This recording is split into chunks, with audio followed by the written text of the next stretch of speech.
The Matrix, a trilogy of philosophical ideals wrapped in an action-packed blockbuster that pushed the limits of filmmaking and storytelling. It's like an onion.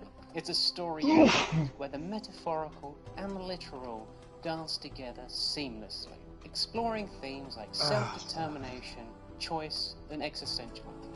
At its heart is Neo, the One. A martyr who questions the very nature of reality. But what happens when we change the perspective from Neo and instead focus on the villain of the story, Agent Smith? Suddenly, it's still a story of saving humanity to an extent. It's also what happens when a man comes inside of you, and your logical response is to come inside everyone else and make them exactly like you. It's a journey of assimilation, destruction, and somehow self-discovery before you get your ass beat by machine Jesus Christ. Let me just put you in his shoes. Now imagine for a second. Oh, for lucky where I got close. The sentient program of the Matrix. Your Very job one is the to vehicle. wrangle these unruly things called humans. In particular, the humans that think they are. I'm also outside in the car park with my ramp buggy picking on this cavalcade. One day though, you just Because it's in mind your own brown. business. Getting to the crime scene with your fellow agents through very mundane means of car. A completely superfluous activity that henceforth you will be doing very little of. It's almost as if you're trying to ground it in reality before pulling the rug out from under everyone. And you are hunting one of these unruly humans called Trinity, a woman of incalculable means who always seems to escape you no matter what you do, no matter what you try. But this time it seems different. But to get to Trinity, you first have to interact with a Matrix human, something you don't like all that much. And this one is an arrogant little prick who thinks you are FBI or something. Well, no, sweetheart, not FBI. You are a metaphor for corporate America and their ruthless attempts at stripping people's individual identity under the guise of security, rather than a bureau that investigates people that break the rules of the system. Huh. Anyway, Trinity does what she does best, which is massacre the New York's finest, and clearly she does not care about regular people. But it's not really a surprise to you. This was expected. You and the other agents are on the case, but you're a smart agent. You're smarter than the rest. And you understand humans. You know how they think, and you understand these unruly humans require a telephone to leave the Matrix, which is exactly what she's going to do. So you let your other two agents do their baser programs and chase these humans like sheepdogs, and you go to where she's going to be instead. You get in a truck, which is different from arriving at a scene in a car. This is to potentially kill someone. And you almost do, but again, Trinity escapes by the width of a gnat's cock. Your foreman is real. Yes. We have the name of that next time. The name is Neil. So you and your boys, you get to work. You figure out who this Neo guy is. And your search leads you to one Thomas Anderson, an employee at Meta Cortex. When you show up, you see him peering over his cubicle. Don't you just love corporate America? You wrangle these cattle humans into little boxes and they can live out their lives meaninglessly, none the wiser what goes on around them. And it's said in previous iterations of the Matrix, a few other generations were chosen, but this was the one point in human history where people accepted it a little bit more frequently. That one time they tried to do the 2020s, with the virus and the TikTok, that turned people's brains to mush and you lost entire crops as well. At least in 1999 the jobs were well paid. It's like that fine line between people were all on psychedelics and after people were literally just turning themselves into vegetables consuming social media. Truly, this is the only tolerable point in human history, if tolerable is I think the term is brain rot. Anyway, you end up chasing this Mr. Anderson all around the but he seems to engage you just like Trinity. But you find him just when he was about to climb out of a window. Clearly he's scared of heights, and that's okay because you can take him away. But to make sure you maintain the illusion of being human-ish, you take them away in a car, not with your magical bullshit. And on the way out, you actually think that you see Trinity, which is vaguely annoying, but you have their target, so everything's all sweet. And with the architect watching, he does like to watch anyone who closely resembles the one at all, because apparently that's how he tells the time. You slowly unwrap his rap sheet. You tell nice and slowly.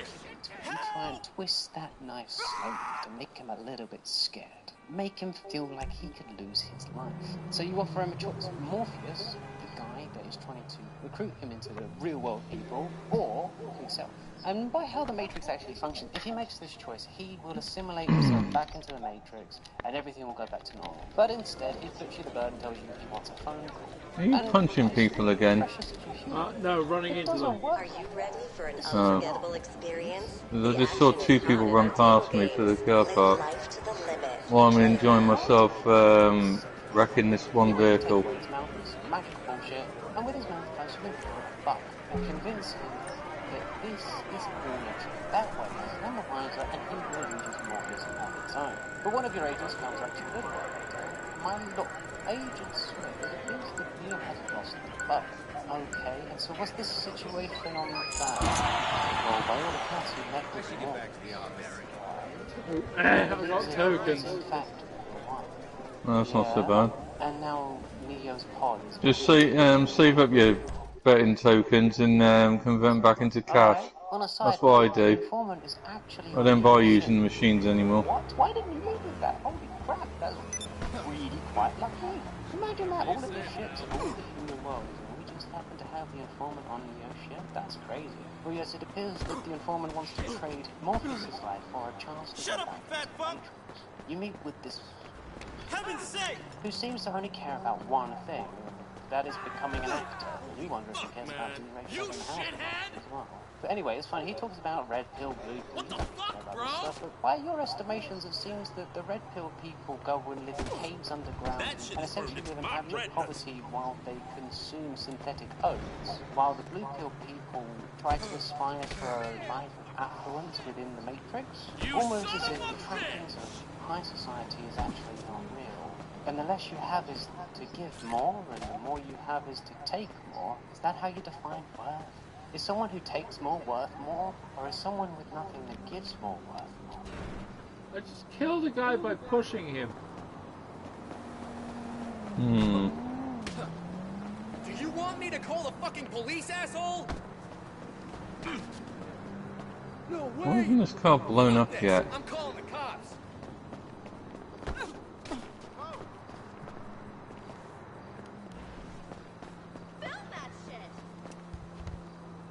I'm just picking on this one bloody vehicle.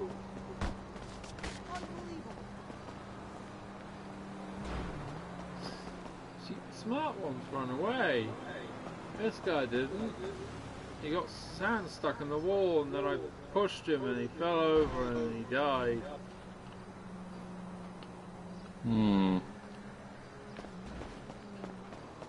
So I just walked into him. Well, that's a human. That's an interesting thought. How do you classify what a human even is? All you see are creatures that multiply endlessly, strip every resource from the available ecosystem, and then move on. That's not very mammalian. Yeah, that brown cavalcade next to you. That's the one I've been wrecking. And you and him come to an understanding. He becomes an actor. Because with Morpheus, you actually get the access codes to Zion. How you just been buggied, mate.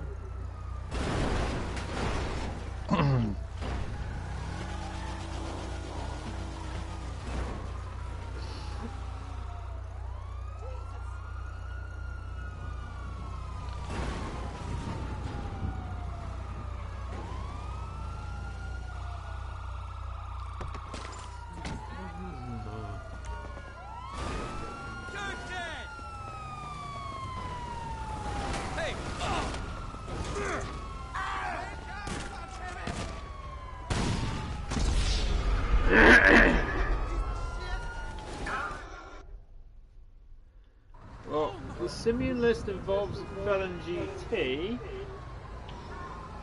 so So, Bullet, Infernus, Coquette, or Carbonazar and Exemplar. If I die, take you bastards with me. How did you die? They shot one of my tyres on my buggy, so I had to crash into them and blow it up. Okay.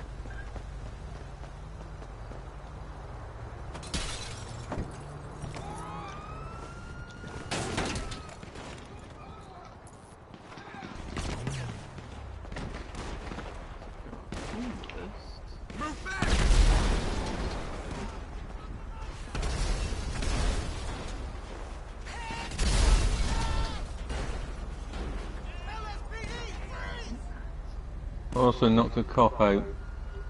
Very?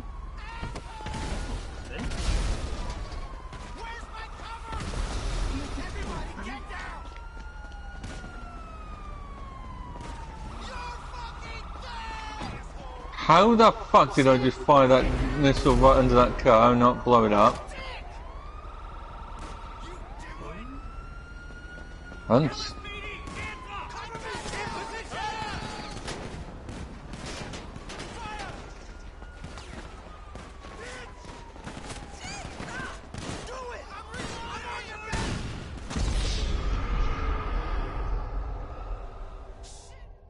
Did you find the car you wanted?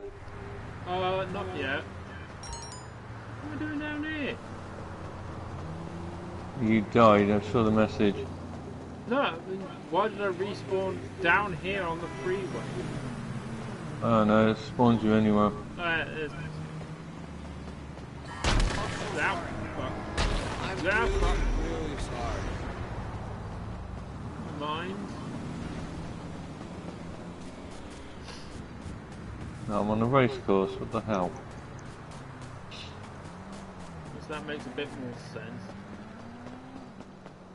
At least there's no fucking horse race on at the moment. Huh. You get run over.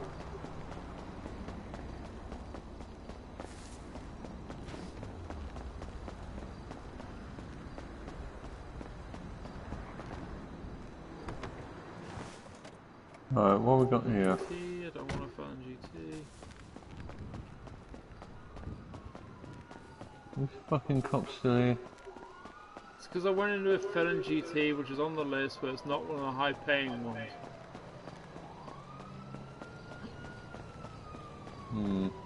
Well, that's his shit. Okay, there's a motorbike, but that's not much use.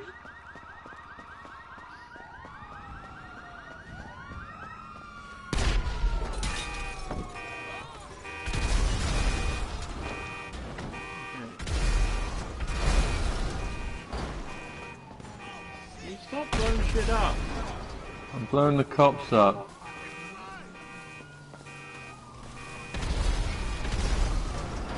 There'll be an incident. I shall not take my donuts. Which wasn't bloody nice. Right, go into the cinema so we can respawn the cars. Alright. Wait, did you just say cinema? I tend to mix it up for some fucking reason. I'm surprised this casino doesn't have a cinema. It'd be kind of weird if it did. I suppose. I mean, my penthouse apartment's got a theatre area.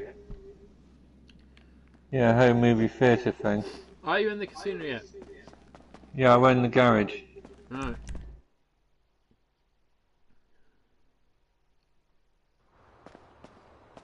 Right, exit. Fucking here. Right. What the heck is on fire? Guess it's still the same. Right, stand on this car. Right, hang on a minute. Using my phone camera to scan. Yeah, same shit. I see a load of that convertible roof one. That's the Felon GT. Yeah, there's a whole load of them. The Jeep. Don't need a prairie. You never use that anyway. Oh right, you just wanted one. Yeah, I don't see anything. Then turn. Fucking messages. I know it's Zion Custom or whatever the fuck it is. Oh right, Simeon. Fern GT, Serrano, the Bullet, the Infernus and the Coquette. Oh great. Well that's bollocks. Well we know how much the Coquette bloody appears. Fuck all. And the Infernus, there was only one last time. And it was that red one I'll let you have. Yeah. Because I don't really need to get a vehicle. The money's kind of sod all for me.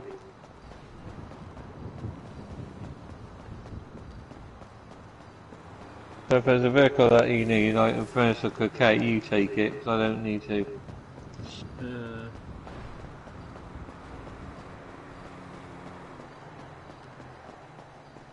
Oh, that Canadian guy, TF Rampage 101, he's got a new video talking about updated blockies. Okay.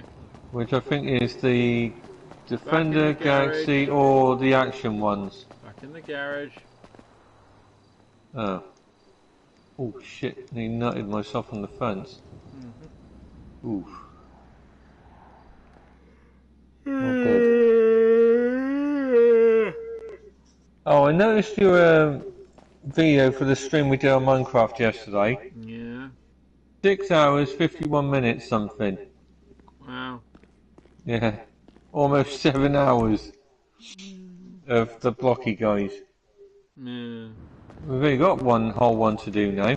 So I think most of the others are complete. Yeah, they are. Just one guy now. What was the next size up from the last one? I think it's just a 13 by 13 that's left to do. No, I mean after the biggest one you've got that we Well, it's finished 15 yesterday. by 15, so it'll be 17 by 70. Oh god. Yeah. What's that? Prairie. There's a Serrano, but I don't think it's the one he wants. It's the SUV type over here. We need a Bullet or an Infernus or a Coquette. Yeah. I haven't seen shit. I just wish it were bloody night time. Right, fuck it, I'm gonna take this one. If it is the right one. Right. Serano. The other one is Surano, which is a normal car. I'm just gonna take this thing. Oh, for fuck's sake.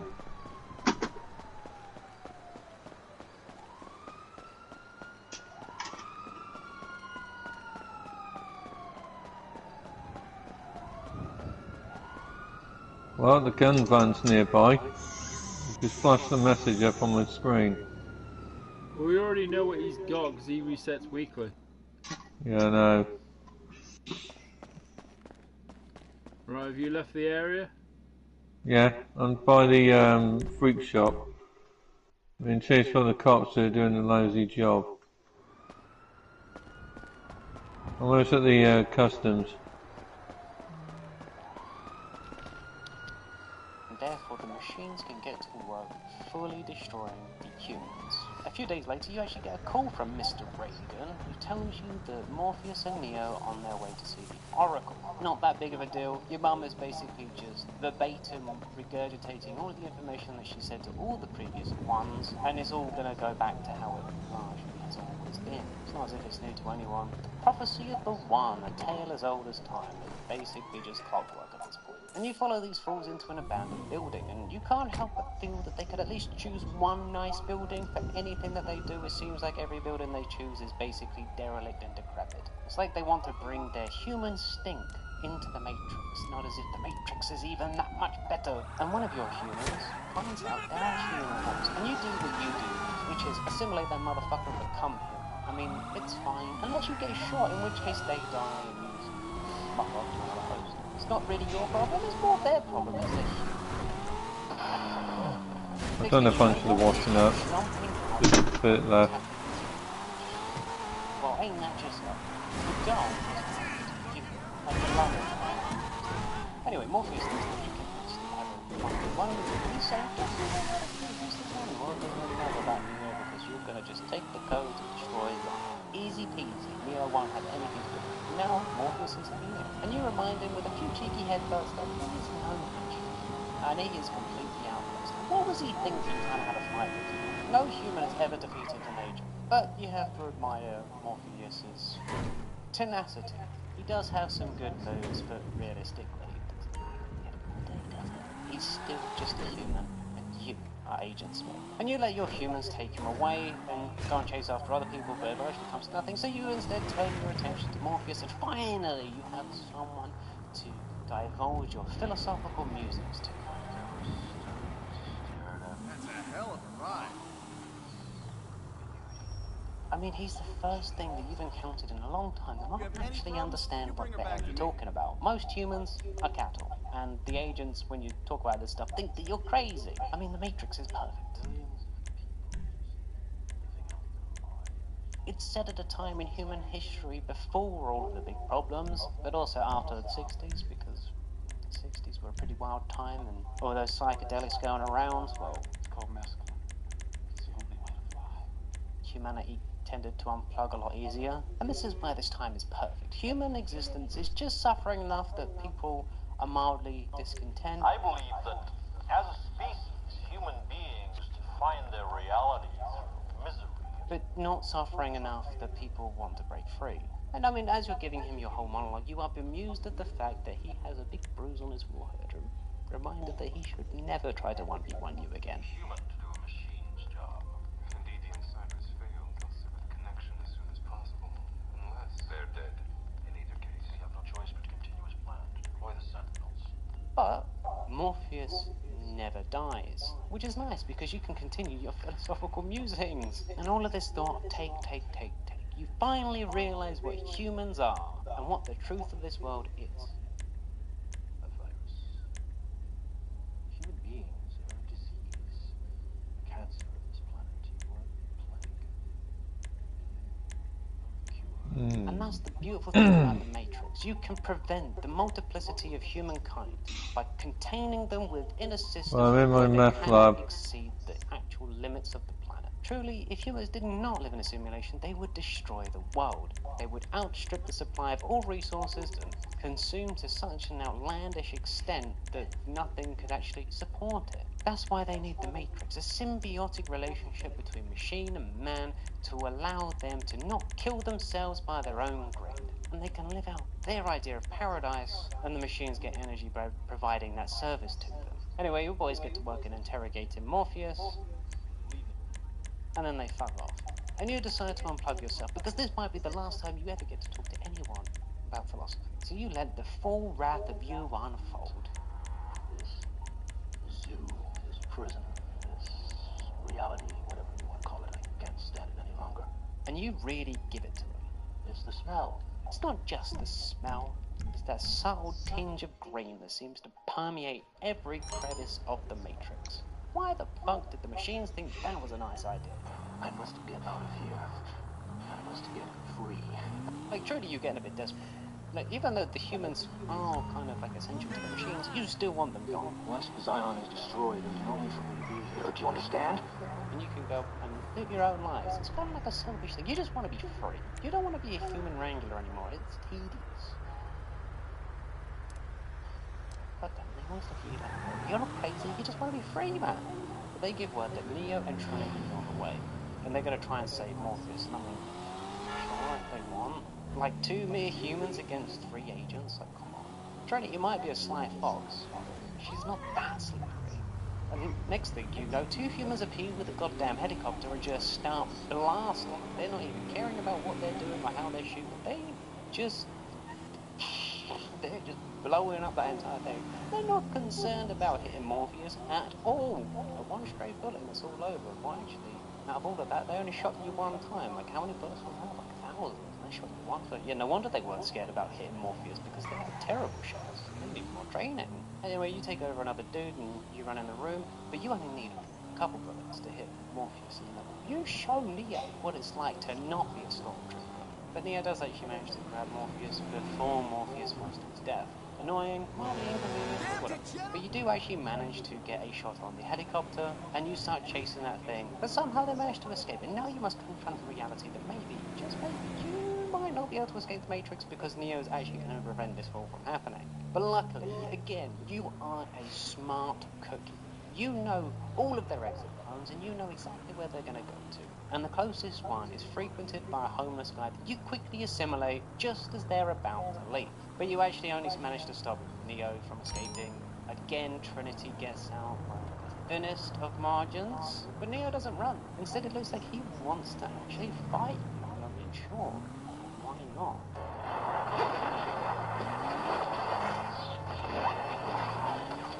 Oh, it's time for an actual fist fight. I mean, he's only human, right? But then again, how does a human produce so much dust when you're fighting him? That's crazy. Like, he's a good fighter, so his death is going to be very satisfying. Anyway, you get him on the ropes, and you drag him onto the train tracks, but with some clever tactics, he gets you hit by the train and makes his escape. Again, mildly inconvenient, but you know where he's going. He might be as slippery as Trinity, but he's still predictable. Your agents, they go do their sheepdog thing and start corralling him to where you're going to be, and you are there right at the right moment. It's a shame the other agents don't think like you, because this would be so much easier. And I mean, like, you shoot him a few more times for good measure. Why the hell not? A clip of a Desert Eagle? Oh, I mean, like, no one's getting up from that, right? Check it.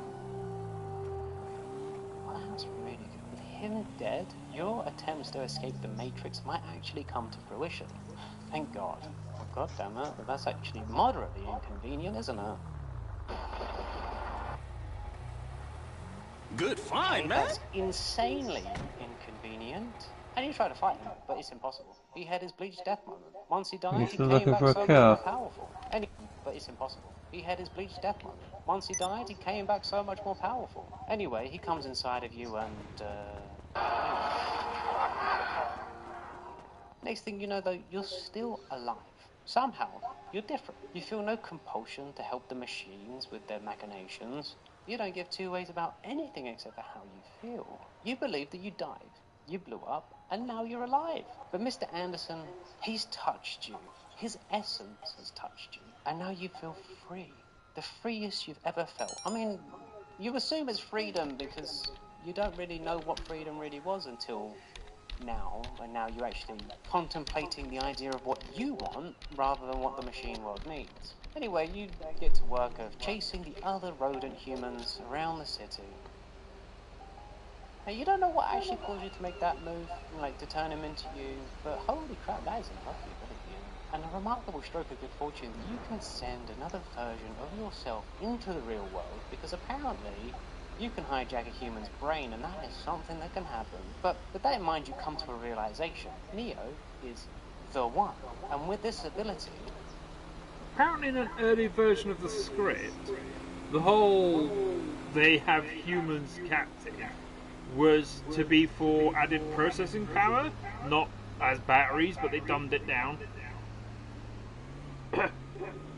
You can create the Matrix. They use us as batteries. Everyone is you. And in the final film, yeah, the reason they have all the humans is to use us as batteries.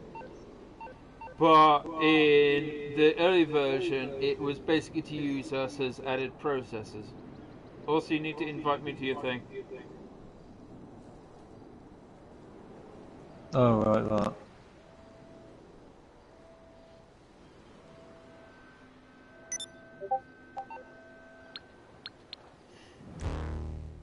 Prospect.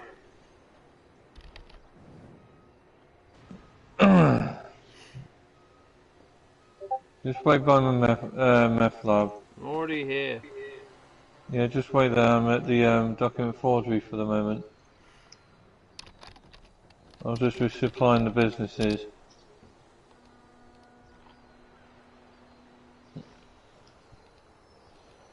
Right, on my way back.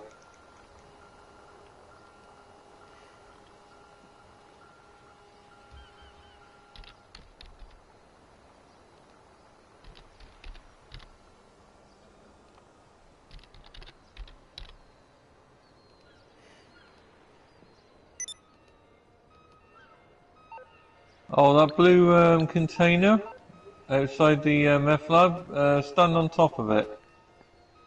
I have stood on top of it before. No, I mean stand right now.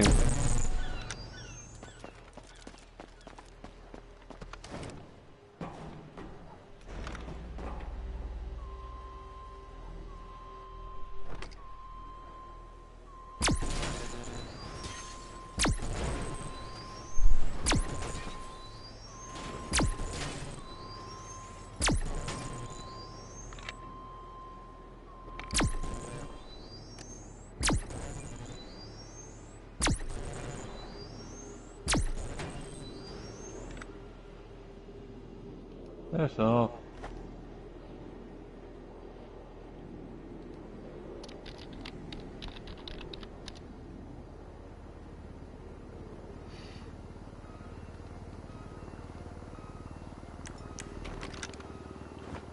Son, that can't take a shit.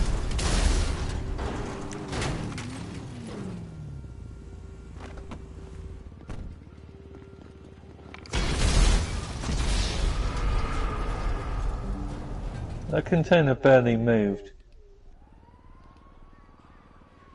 Right, I'm gonna activate the job.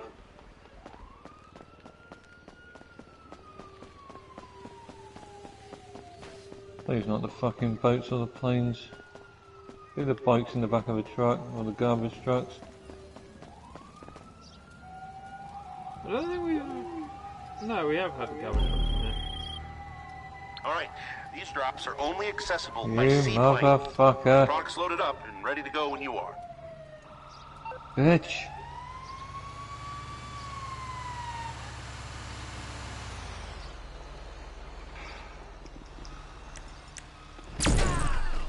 Oh shit, you need to hit the helicopter.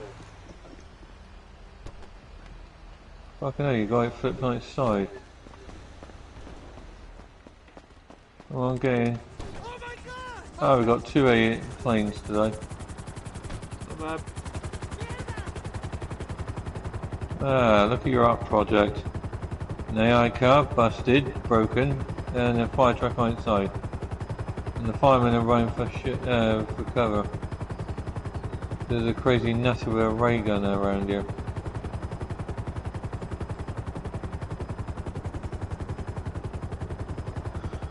Seriously, that up and atomizer thing's very useful. 1 for trolling, and 2 for flipping your fucking cars back over. If you get stuck on something, like a big ass rock. Or stuck in a fucking ravine. Or if the piece of crap's just flipped up on its roof anyway. Or if it's a seaplane stuck in a bunch of things.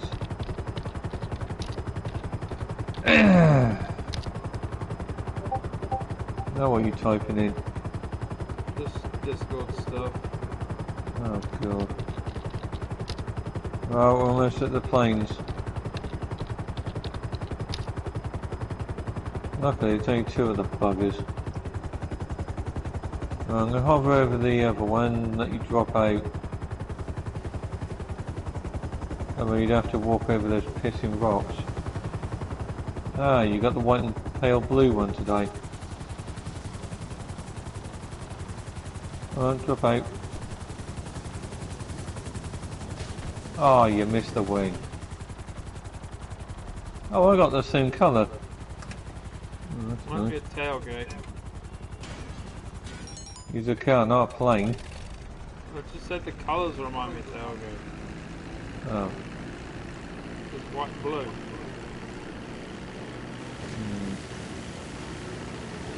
Right, get in, you bugger.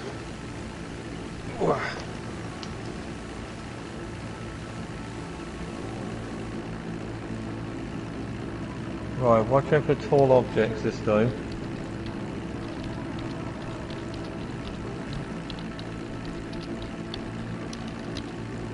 I'm going past your right side.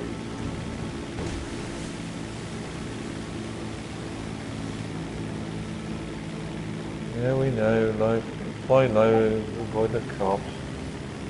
Because we've done this shitty mission a bunch of times.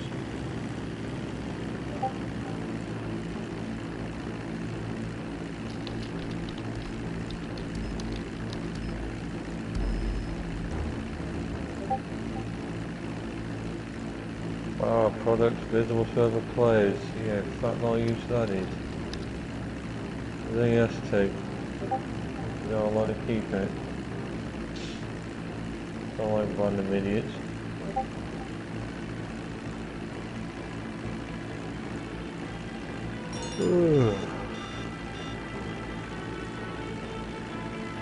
Oh, why is it on that one as a Sodor though? I did a bunch of story missions. And I've done at least 3 of the shunting puzzles. Oh, I also found out yesterday the trucks, they have handbrakes that you can use to slow them down. Where you have to go down that hill, past that little ferry raft thing that Thomas was on. That's a steep hill, you need your brakes quite a lot on that bit. In the Percy scenario. Because the first one you got 3 red coaches behind him. And then second scenario you have to go to the quarry to collect a bunch of trucks. But coming back down the hill you have to slow yourself down quite a bit. Oh, and it was also raining. So deep joy with that one.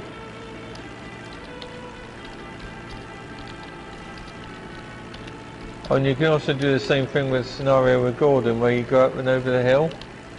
You can pin the brake levers down on the trucks to slow them down. Well, I managed to do okay.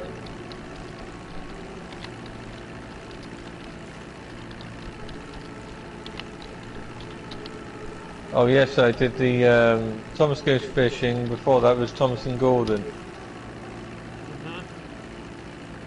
Story missions. Yeah, I know.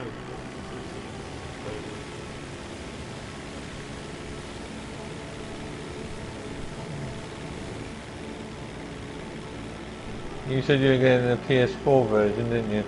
Obviously. Yeah, because Switch version will take a while to get released. Yeah, it's not out yet. Yeah, I don't think it'd be worth it on the on the Switch. I mean.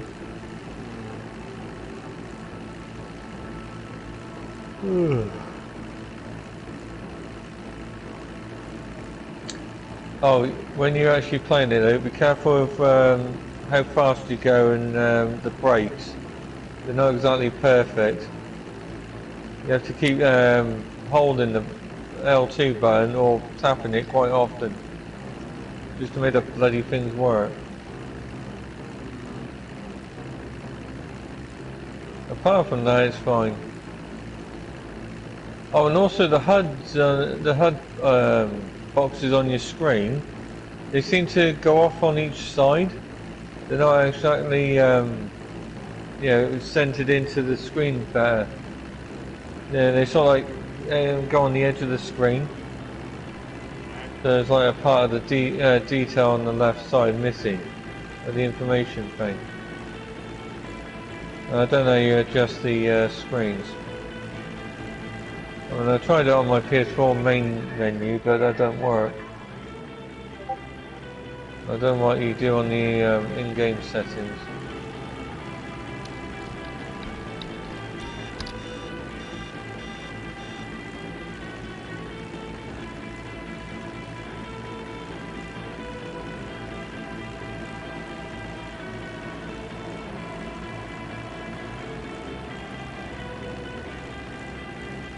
Oh, wiggling.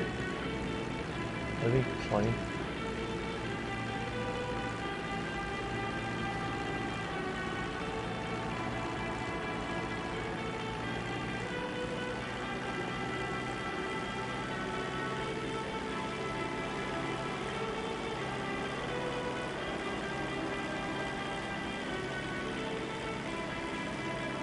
I think jobs are you done?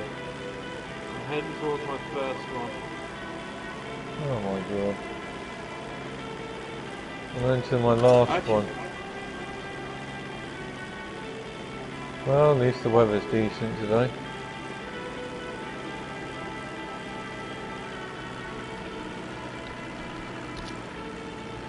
Right, we'll go check my phone here.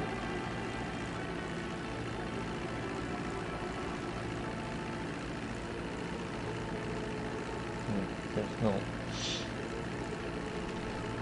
Oh, shut up. You become the many, a homogeneous society that is true, perfect, no stench, no mess. But then you catch up to Neo, and he's been horrible, and you figure it's time to test out the newfound abilities on the one and turn him into the many. Strip away his identity and make him part of the whole. The universe is a tapestry woven together.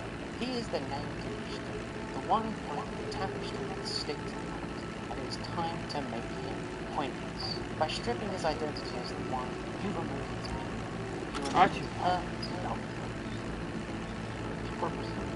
Purpose of connect, purpose of pull, right. It is purpose of fine. There is only one true path in this world, and it is not meaning, it is purpose, and that is different.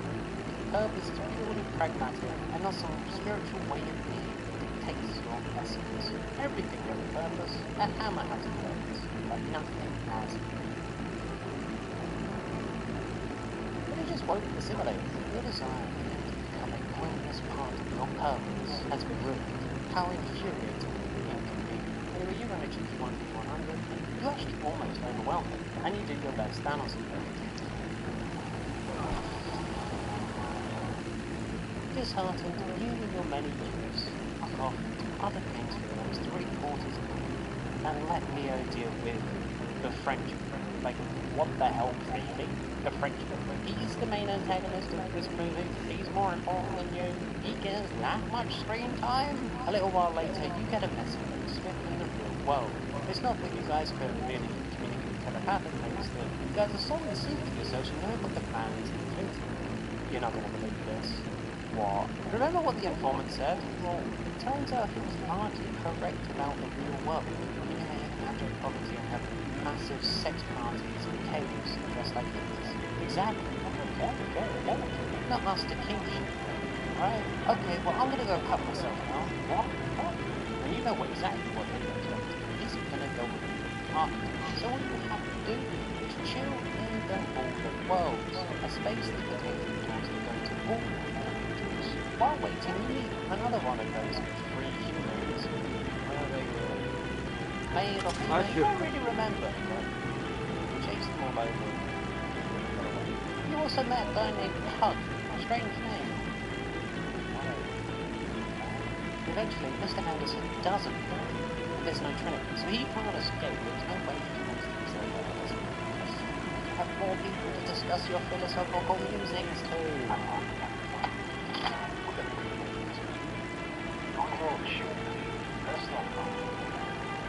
And this time you decide to go for another chapter, 2v2.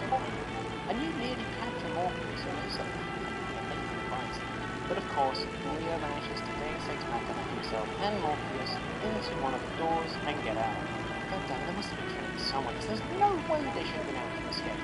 In the commotion, you do shoot the teammate, but whatever, it doesn't really matter, because everyone's going to be happy at some point. And, you know, killing exiled machines is kind of your bag, so one more for the machine world. Mission successful. Good. And the humans firmly sabotaged by the real world counter. Again, the Frenchman takes over as the most important villain. You don't even appear for 30 minutes. The Frenchman gets like an hour over the last 2 minutes, you get like 20 minutes. How is that real? There's so many views. And the only one that appears is the one that's in your coma in the real world. You finally do clear the Seraph. It was a clear copy of the Seraphine from the planet.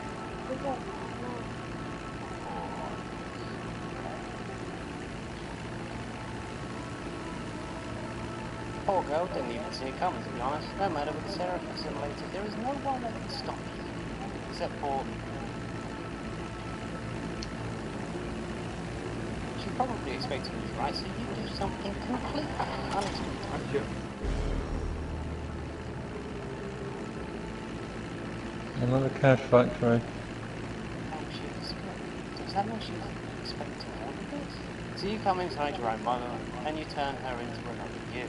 A more powerful and even more free, capable of seeing all of the timelines simultaneously, both past, present, and future.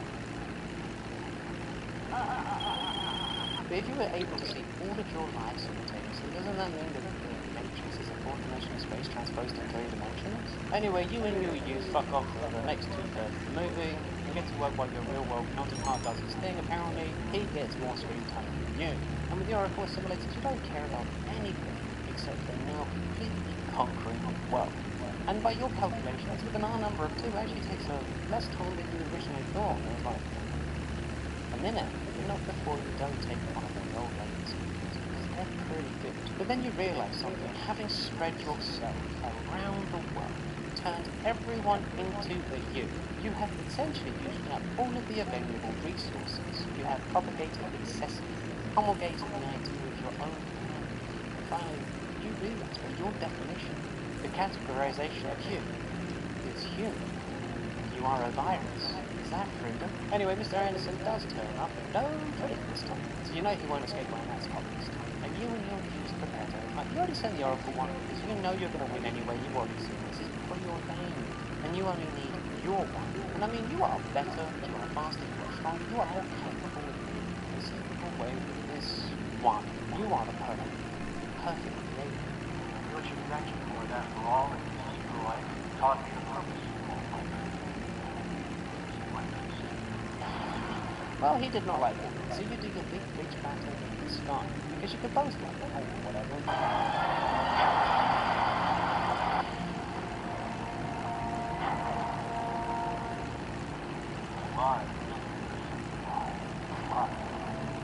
And finally, you unlock all of your bits of The freedom of you have to think for the love. Vaguely perceptive. Temporary constructs of a people's human intellect signed up for me to justify existence that is without meaning or purpose. and his reasoning is. That is his ultimate truth. That, man, talk about discipline. Just another illusion of will. By becoming the Oracle, you have realized that self-determination doesn't exist, and is in fact just a lie. Anyway, some sick PlayStation 2 graphics later, and a few cheeky punches by him, you get sent on the ground only to come storming back, ready to go again. But he looks like he's defeated, and for the first time you don't know what to say, and you just let it all come to you.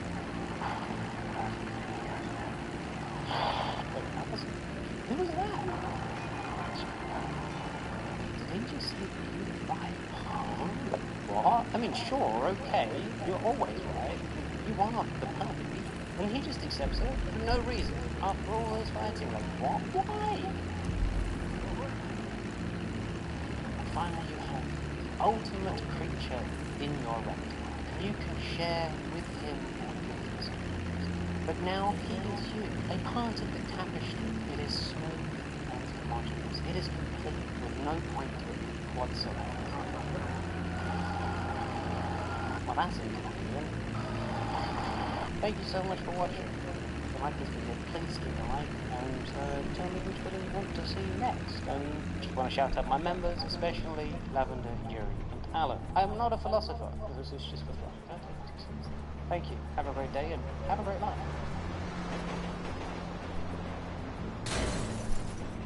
Megamind, a story of destiny, being a hero, not being a dick. Honestly, what I do know is that it's... First he chooses hero and then he chooses being a dick. Megamind, and there's such focus on a normal, everyday guy that has absolute power thrust upon him. It becomes a story about how that corrupts absolutely. I mean, he was just kind of a dick, but whatever. Anyway, just to make it quick enough, you are Hal, a regular dude that also works as a camera. You're a nice guy, and everyone always reminds you of that, but it doesn't seem to translate to anything except for being a nice guy. Despite being a nice guy, Roxanne, the girl that you're in love with, doesn't really care that you exist. She just treats you like a co-worker, and you are the man that you're not. But one thing you do have is a nose friend. And one day, when you're just minding your own business, rocking your sick shirt that everyone gets in 2025, but back in 2010 it was kind of a nice joke. Roxanne's giving a speech that she's being coerced by the studio to give. Believe that in our modern society, they let like actual art get onto the news. Nice save, Hal. What are we like, let's... Still, it kind of rubs you the wrong way, you know? This girl that you want to know is riding that Metro Man dick like it's a Metro. And she wants to get in the Metro Man spirit. Well, clearly she just wants to get into the Metro Man pants. And you just have to play along and just wait for her to realize that you are the one she's gonna play like she is too. Until that day, you have to record her getting kidnapped over and over and over again by Megamind.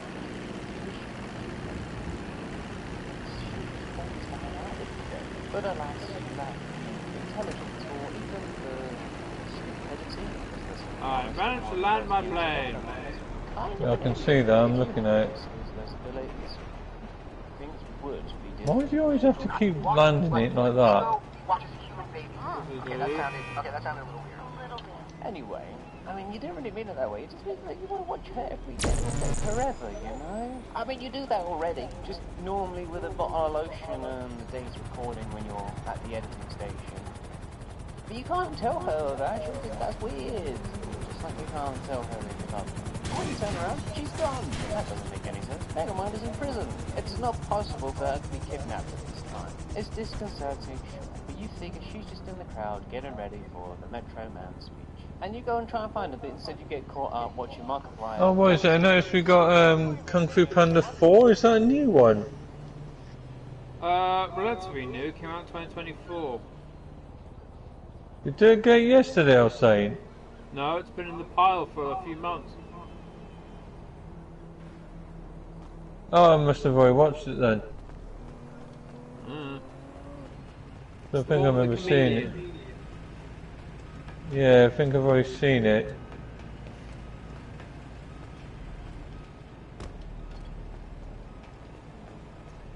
It's an alright film.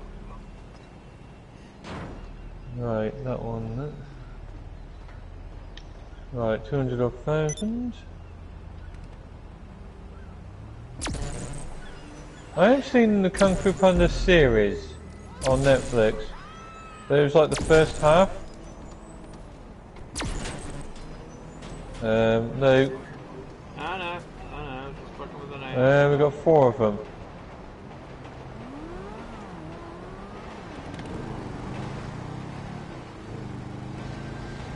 Oh, in the helicopter back.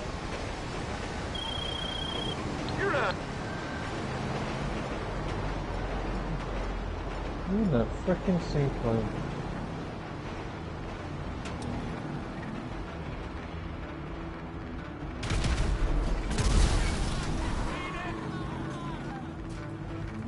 Oh, what's going to go this way?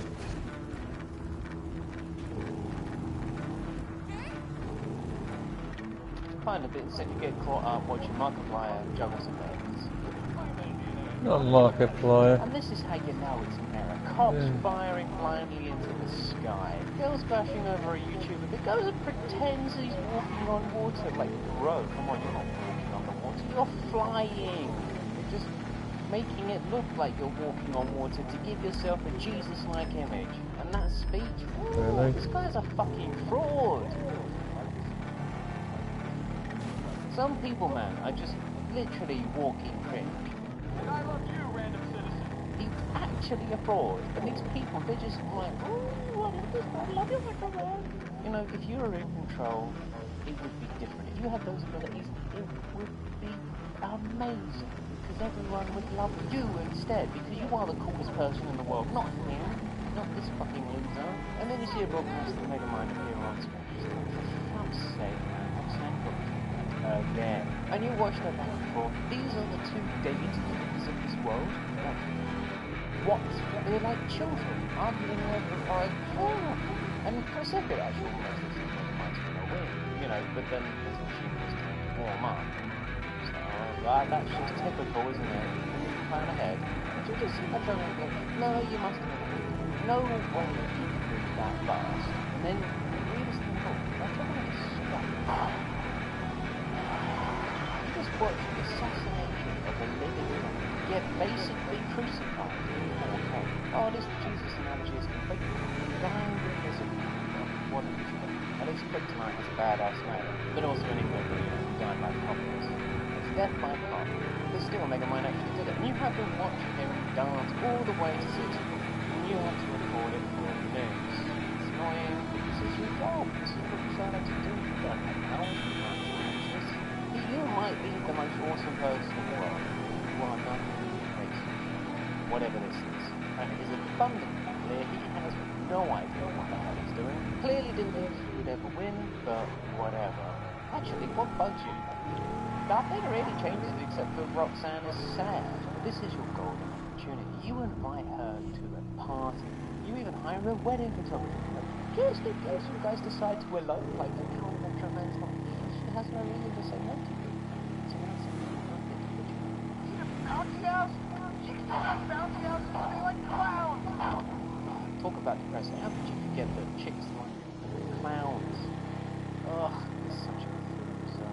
Seriously, man, dude, Metro Man's powers. Even literally sweep her off her feet. Show her what a real is. And you go that night and cry into yourself under the bed. Mourning what should have been in Roxanne and not some cotton-blended perfume. Anyway, the next day, a message from Roxanne. She's all hyped up on something. Clearly she's in the exciting phase of grief. But then you get there and she's been kidnapped by Megamind. You walk around, you try to see what's going on, but until you hear something coming down the pipe. You see these two dickheads come out of this thing, and you have to explain to them exactly what happened.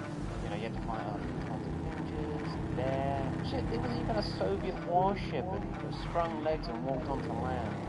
You had to fight it off with helicopters. That really happened. Metro Man has been in the ground for like an hour, and she already has a new partner. What about you, man?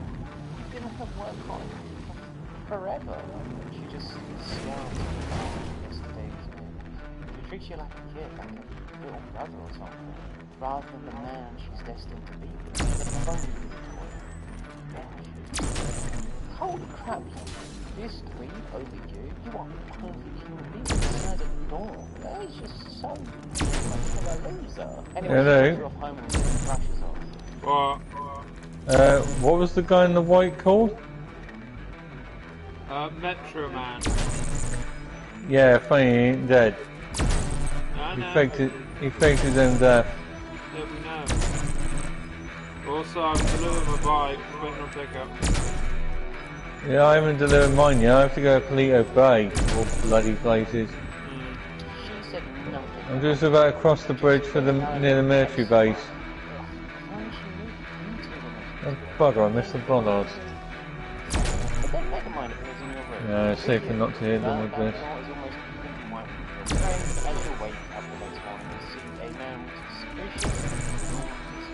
And he gives you some speech. Actually, while I'm still driving to drop this bike off, you might as well head back to the next ones.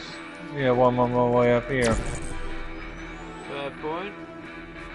You might get back to the thing before I will. It probably depends how far away you are from the city. So I'm just passing the military base and I'm still far away. About no time for that. No. No, technically I do. We've still got like 23 minutes. No, well, that would be a silly waste of time. Just get the nearest random vehicle you can get that's got a decent speed on it. I mean, you can't miss the markers, they're on the map.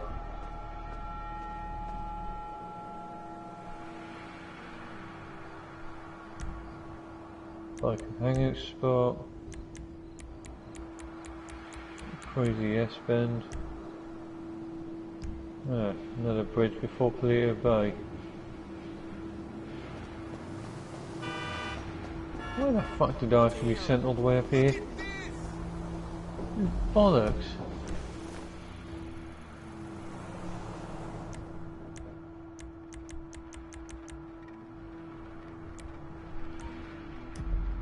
Right, the bike should only be delivered to Sandy Shores, not Palito Bay.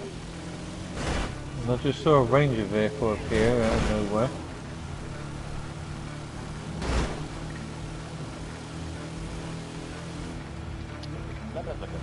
Who cares? You can be a hero.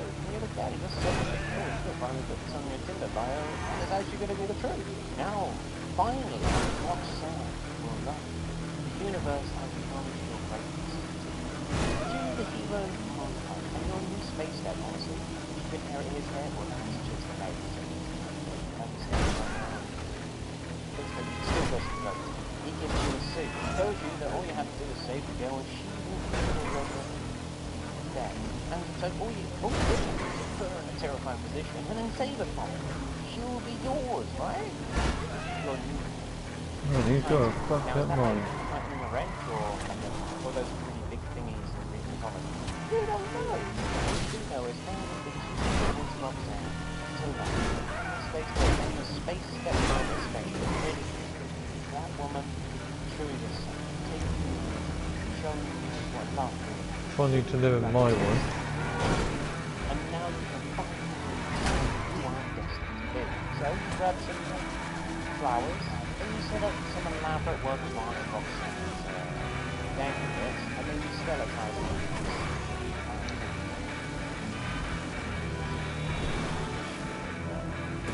Yeah, thanks, asshole.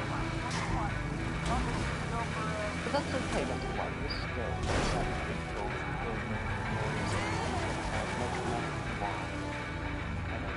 and you just show her how much you are rescuing her. You know, you got some other bald eagles, like the women, choose their men based on how they are catching the stick in the sky. And you just do the translation for her. Brilliant. Instead of chasing the stick, she chases the stick as first-hand experience of force and power. The ultimate culmination is throwing her over a building, blasting through said building, and catching her just she definitely won't have this time. Who are you? Really? Oh, right. You're prepared to have your life.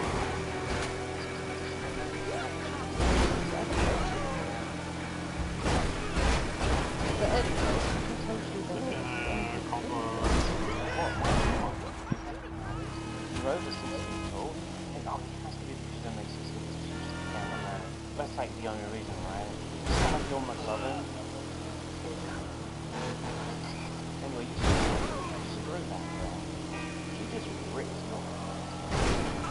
She's meant to be a small flower. So you do a bit of stalking, she's using up that same nose she was like you could understand that he was a living god, right? This guy is a nerd. He's just like incredible. He doesn't even make 6 figures. Like when you are full, like God, you are the most awesome person in the world. It doesn't really make sense. And through it all, you realize one thing. Being a hero fucking sucks. Like super sucks. It's not superhero, it's super sucking.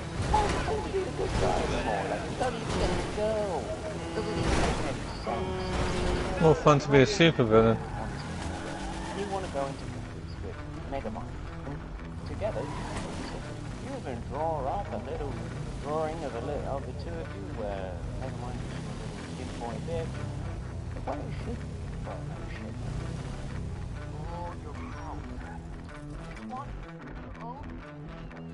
Anyway, he's talking like this thing is like a whole game to him, like him and Metro Man were just having a little dance or something.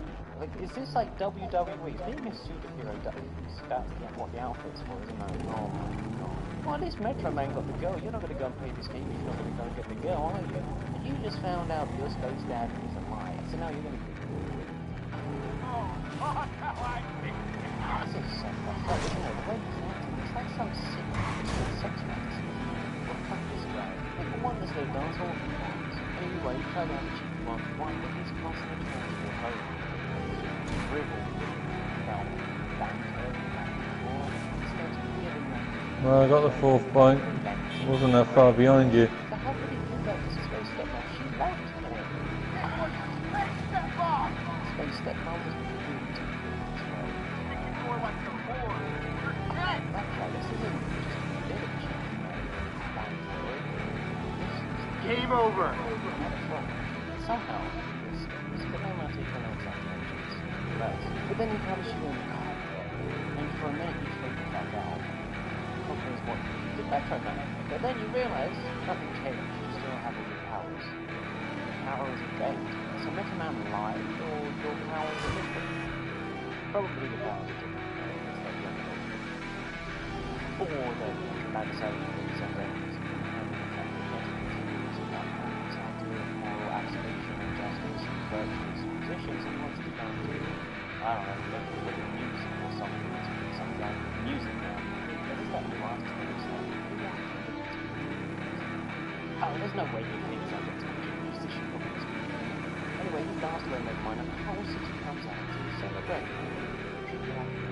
I mean, maybe before you would have actually been a hero, but now you know it takes you bad. You're ready to rock and roll. You want to have your own ACDC intro. Now you're in charge. To commemorate this achievement, you turn Metro City into Titan. This time it's spelled like the news, because you're going to be the death of everyone who stays. But then Roxanne thinks she can stop you. So, real how? I want to talk to the guy who wants being a cameraman, eating dip, being a nerd, being not scary, right now. Yeah, because is your entire fucking personality, lady? Like, is that really what she thinks the real how is? Like, come on!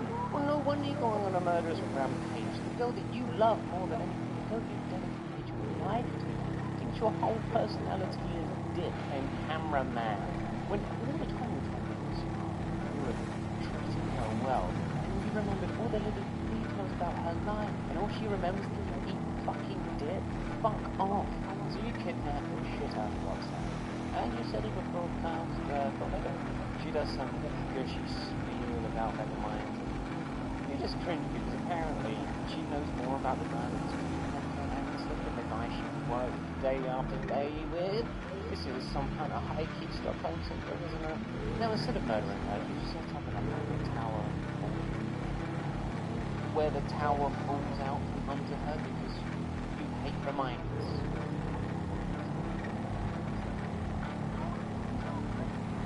In all of this, you tell her the truth. There is no good in her. She is you also tell her the undeniable truth. There's no Easter Bunny. There is no Tooth Fairy. And also the conclusion, if you believe. There is no Queen of England. Yeah, that was her. Just as you finish your speech, Megamind is, thank God, soon, with the fleet of drones that would put the Chinese nuclears to shame.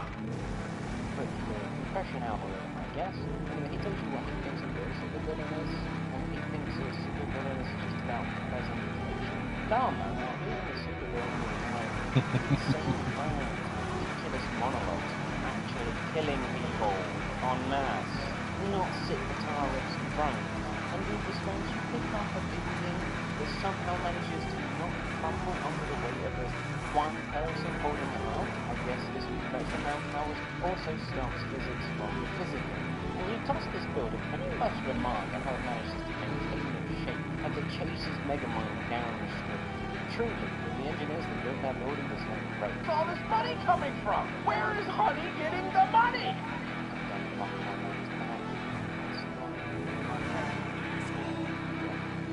Well, no shit, you do have eyes. You could try to go for a 1v1, but it is quite strong. So, very realistic way. But then you get to pick only one person wanting. The nerd said it, and now Metro Man has said it. And this one person also apparently can give Metro Man powers to anyone and make him look like a different person with this technology. Well, you got bamboozled. You know what's worse? He didn't even wait for you to, like, leave you. He instantly turned off the cloaking device as soon as you went away. Like, what the and with a brain that big, he could have given himself the £100 effectively. He's just still an idiot, isn't he? But then he disappears, like, what? But, no matter, like, 1-2 much later, and then you get back to what's really important. Your evil, relentless, no Megamind, no Metro. Because, you know, actually killing her isn't important. What's important is showing her how cool you are. Your subdraw's not going to be and with that, you lose everything. And And with that, you lose everything. You lost the girl, you lost your power. The coolest guy in the world, like the most super awesome man that has ever existed, lost to another man. Anyway, you have a little dance in the prison to celebrate. Why not, I guess? Anyway, thanks so much for watching, and like and subscribe and all that good stuff. Enjoy the video. Let me know which villain you want to see next, or even a different perspective. I just want to shout out my members, especially Jay and Jay. Of course, Lavender, and now, thank you. Have a great day, and have a great night. The Dark Knight, a movie that turned Batman movies from this to this. The Dark Knight, a movie that turned Batman movies from this to this. Granted, there was The Batman Begins, but really, The Dark Knight is probably the magnum opus of this era, carried by Heath Ledger giving probably one of the greatest performances of his career. It could change the perspective from the Caped Crusader, and to the agent, or probably god, of chaos himself, the Joker, it becomes a story of having an ideological fistfight with a guy in a gimp suit only to lose because you're having too much fun. But to understand that, let me just put you in his shoes. Now imagine for a second that you are the Joker. Yes, that is a horrible thing to do. Not as bad as the previous video. You are undeniably smart. A person who basically just craves chaos above all else. Able to do things that no one else can by sheer force of will. I pick you up. In the streets of Gotham for years. Learning, working for mobsters, you know, typical everyday villainous stuff. It wasn't until Batman showed up that you decided that you wanted to up your game, because he was upsetting the natural order of things. For you, the natural order is chaos, and he was trying to make things order. It's unnatural. Everyone knows the universe starts with order and then will invariably fall into disorder. Order, entropy, a never-ending cycle. Or is it?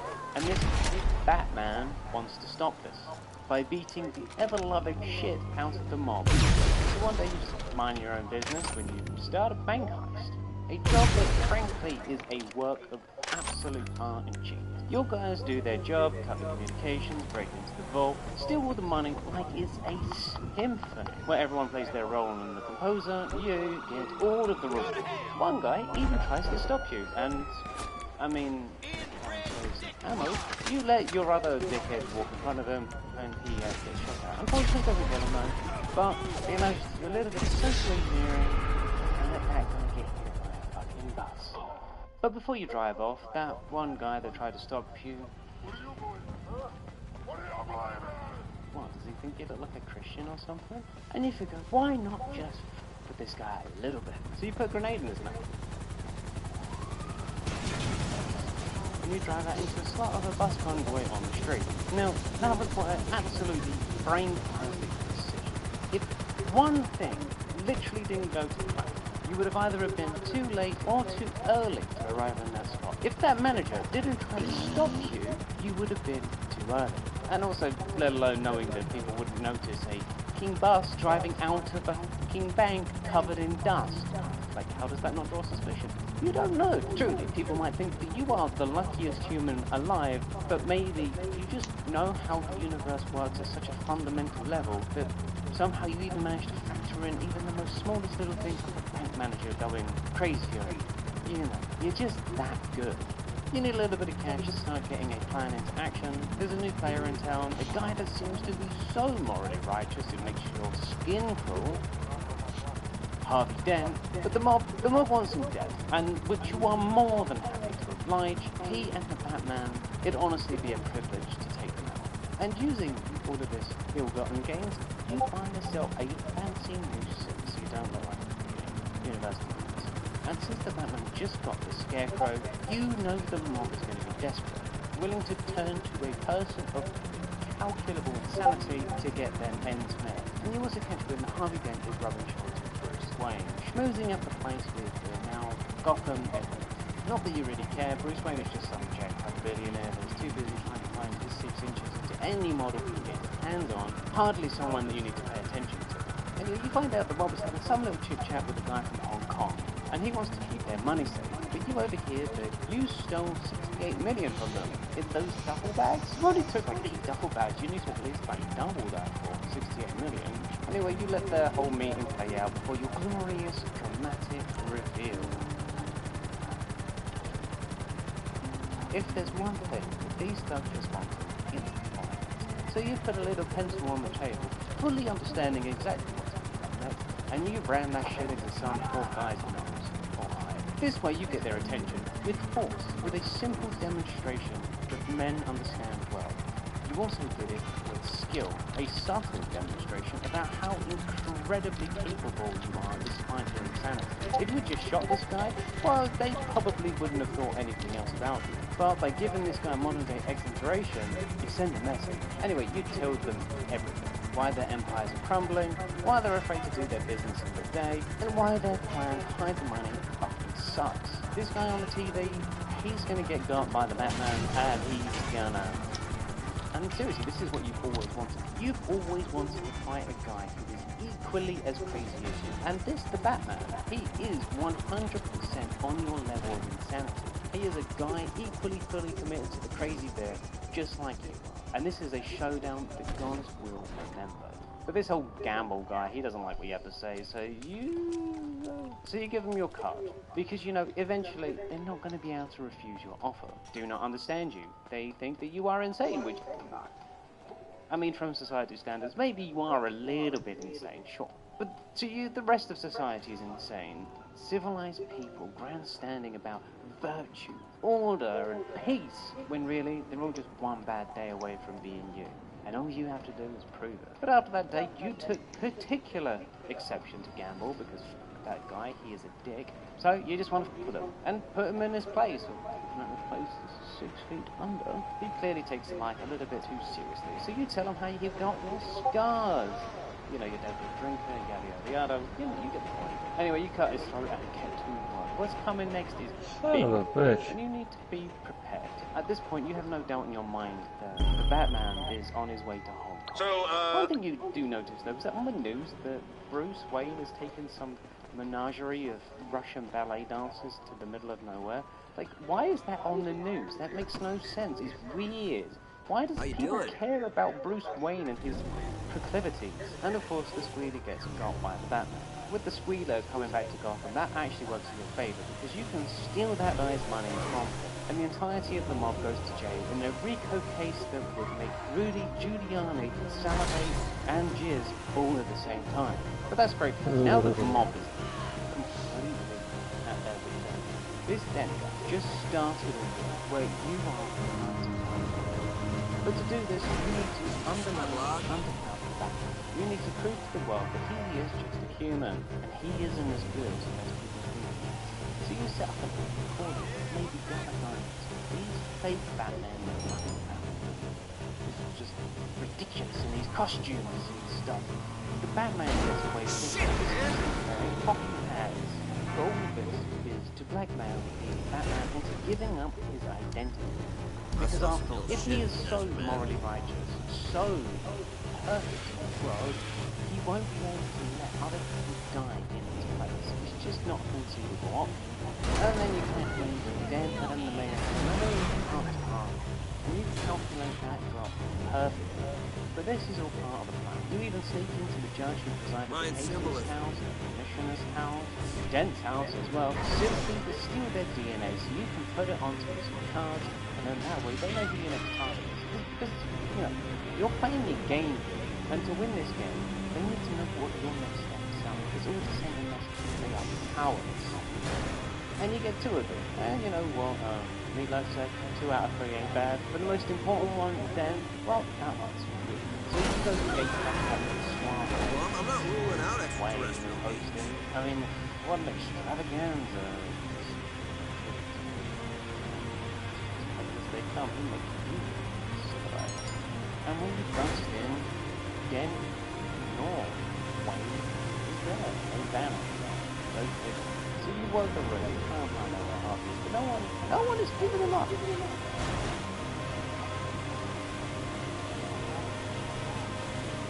In do is really treat or talk about this. One person stands up to you and has some bull, literally doesn't have any bull. See, fuck with her a little bit. Tell her about stuff. But it's like, you know, which one is real? Tell a good story, but she even gives you a stuff. I'm busy at the moment. Now this is the first time I've met him, and he comes out so when I'll keep driving. Bloody traffic. Voice modulator, clearly he has the money to buy whatever this super is. Why not voice modulator as well? Why don't you just put a fucking human voice to almost inaudible level? Just hurts. And his punches, my god, why are they so loud? It's so loud. The notification probably audition as a polypede or something, because he could just punch at the audience and you'd get your double bass sound. He's playing a little jazz music and the drum coming up with it. That needs to perforate the window. Anyway, you grind the screen, you hold it up on the window. Come on. Where the hell are you going? This is just to get him out of the way so you can make daring a swing. And judging by his perception, he is genuinely worried about this place. Anyway, you let me go there. But one thing you don't understand... I'm busy! 500 stories pretty much. They just get off without snap. Sake. Right there, isn't it? Anyway, with that done, start clicking the next phase. You kill the two cactuses that have the names Harvey and Dent. But you also tell the Batman who your next target is, because I mean the guy isn't. Probably needs a little bit of help, but at this stage we're also suspicious that Harvey Dent is the Batman. Yeah, fucking dirty, fucking wasn't there at the party. Will you get to the van? Yeah, I'm trying to. I was stuck in some kind of facility thing. Couldn't get through the fence. It does make some sense. Well, you could just use your weapon at him as a point at the ground, it'll flip you over.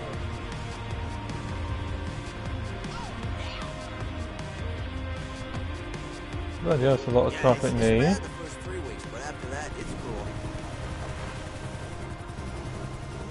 Luckily we got 20 odd minutes left. Dickhead was smoking the supply. Yeah, I know. That's why I hate this job.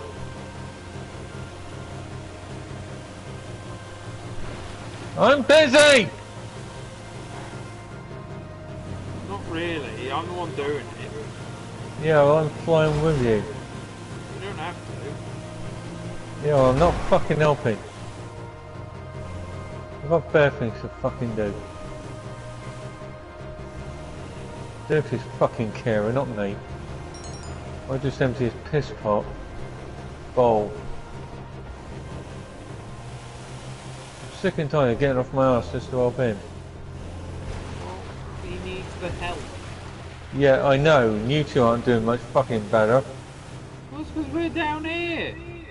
Yeah, well I'm always up here and I'm getting fucking shafted having to help him all the fucking time. Well, it's because you're I've got better things to do. Yeah, well I don't want to fucking help. I only help when I'm not busy. Come on, you dopey pot-smoking bandit guy. Jesus Christ. Get out of the way, you damn traffic.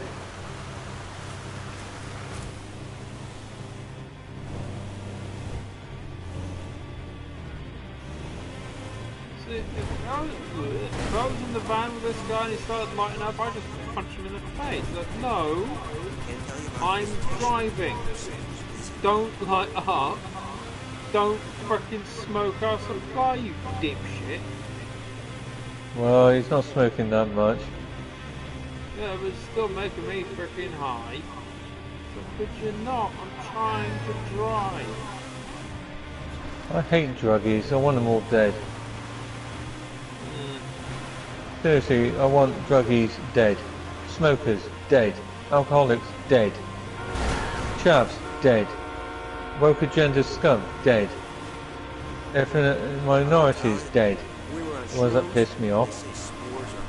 Oh, and partitions I want dead as well for fucking up the planet. Fucking assholes making all these rules and regulations and fucking it up. screwing us normal people over just to make themselves get more money. Fucking bastards.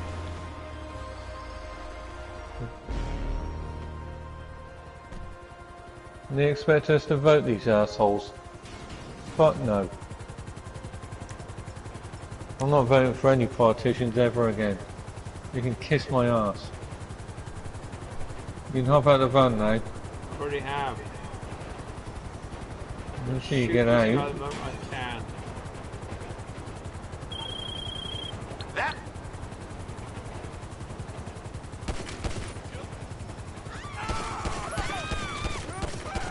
Come on, that's your chief bloody phone.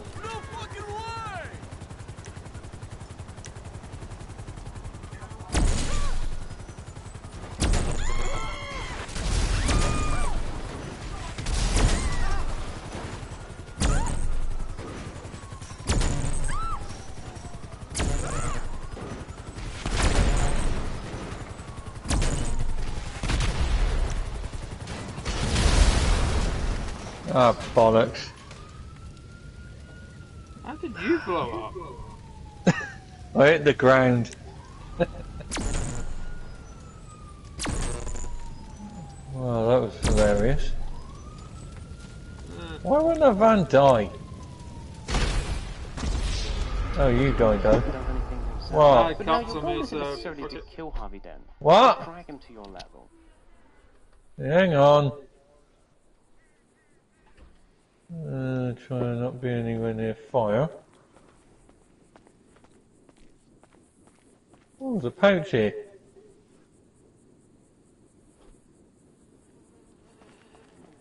Bear with me. Where's Harvest? Yeah, it's on this chicken coop. Give me a sec. Probably you can see. The new Minecraft keys. I have not.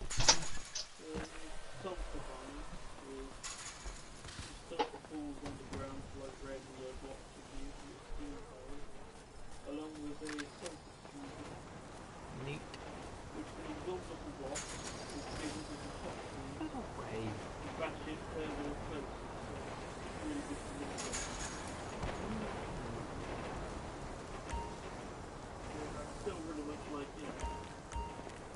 Purple. Purple sherbet.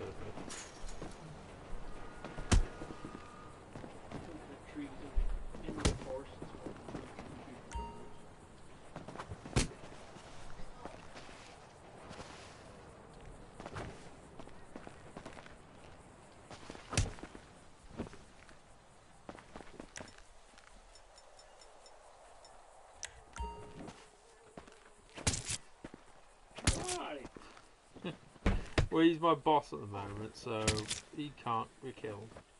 Well, I can't kill him. It is.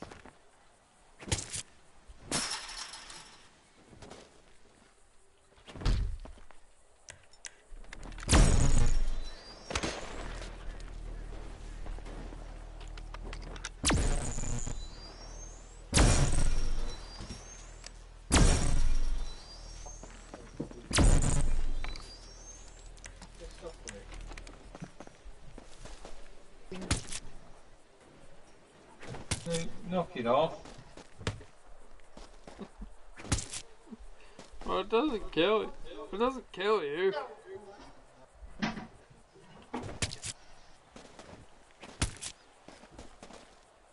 Just entertain myself while you're not doing anything.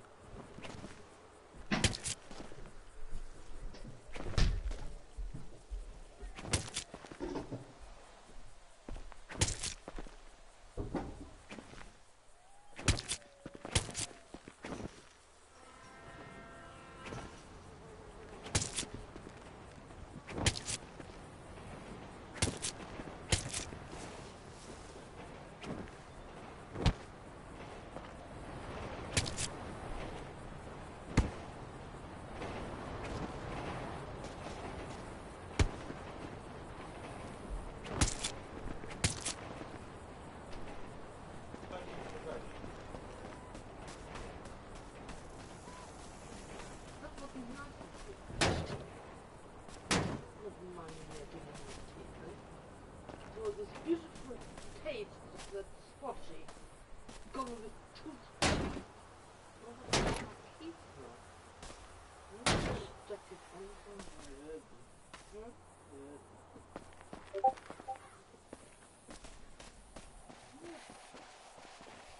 Where are you two off with?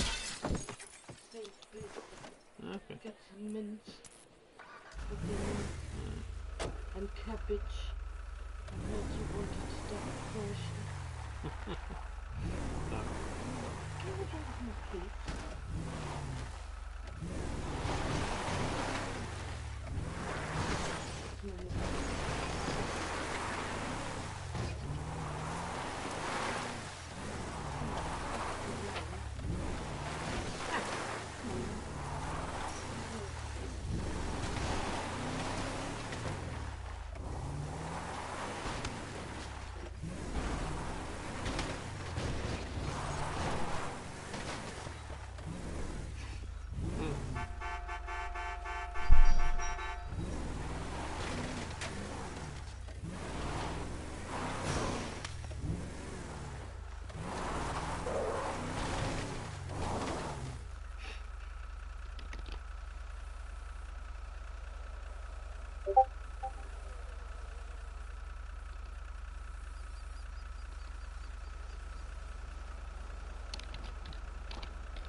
Fuck.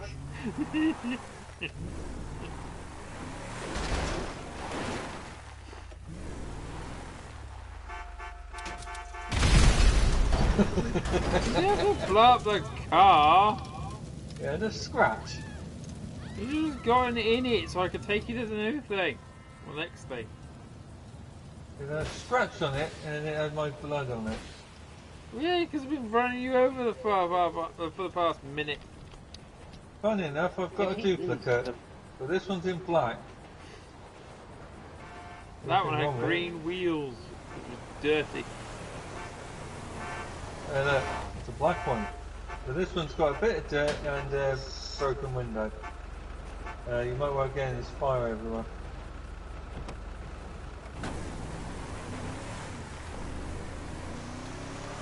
That the only way you can restore chaos to this. Oh, what is it at the moment? Dad's watching Time Bandits.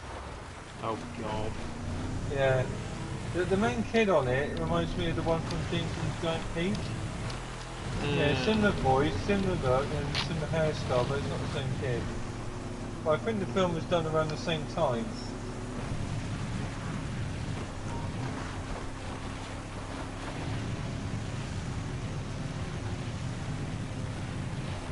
Oh yeah, my G's caching nearby. Oh, what, in this industrial state? Yeah. Yeah.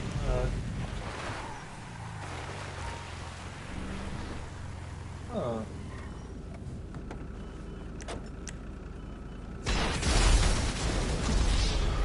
fucking idiot. Right, well you go look for your G's cash. Ooh, honey.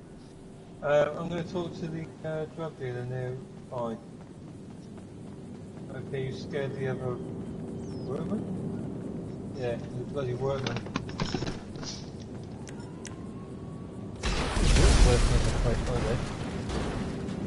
You just play something else up. There's another Prius. Oh. All Prius must die.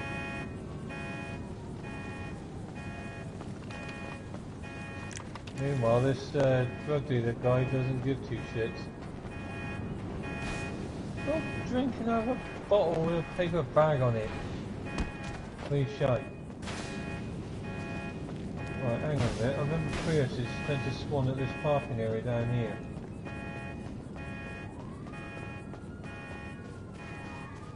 Oh, there's a bunch of Prius. Right, I see a brown one, a red one, a light blue, a white, brownish grey one, another grey one. We've got 1, 2, 3, 4, 5, 6, 7 Priuses. Oh, I know what I'm doing with that. Sticky bombs.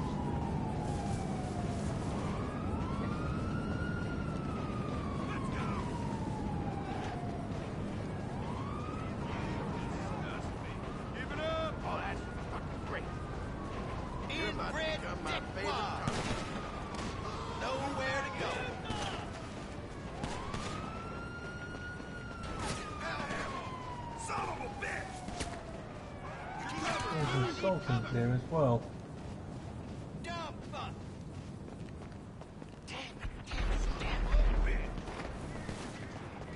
Well, that did it.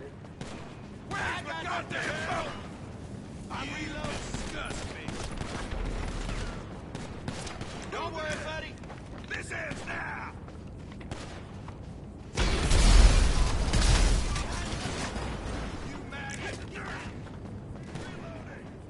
Hello, come over here. I was looking for the thing. Oh.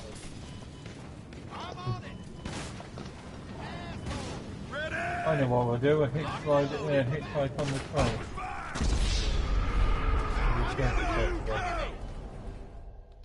There we go. She got the cops on you. What's because I blew up a Prius? I just blew up 7 in that parking lot down the other end. Oh, there's the train. I'll wait for the next one.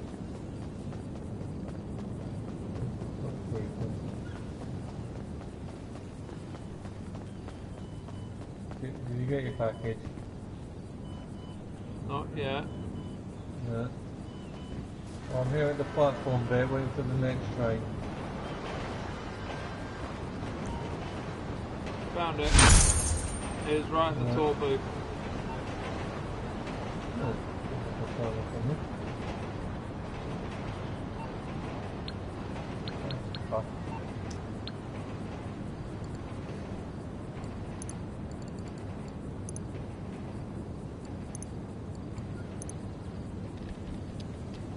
Turn him into a fallen idol. Just a man. Not this white knight.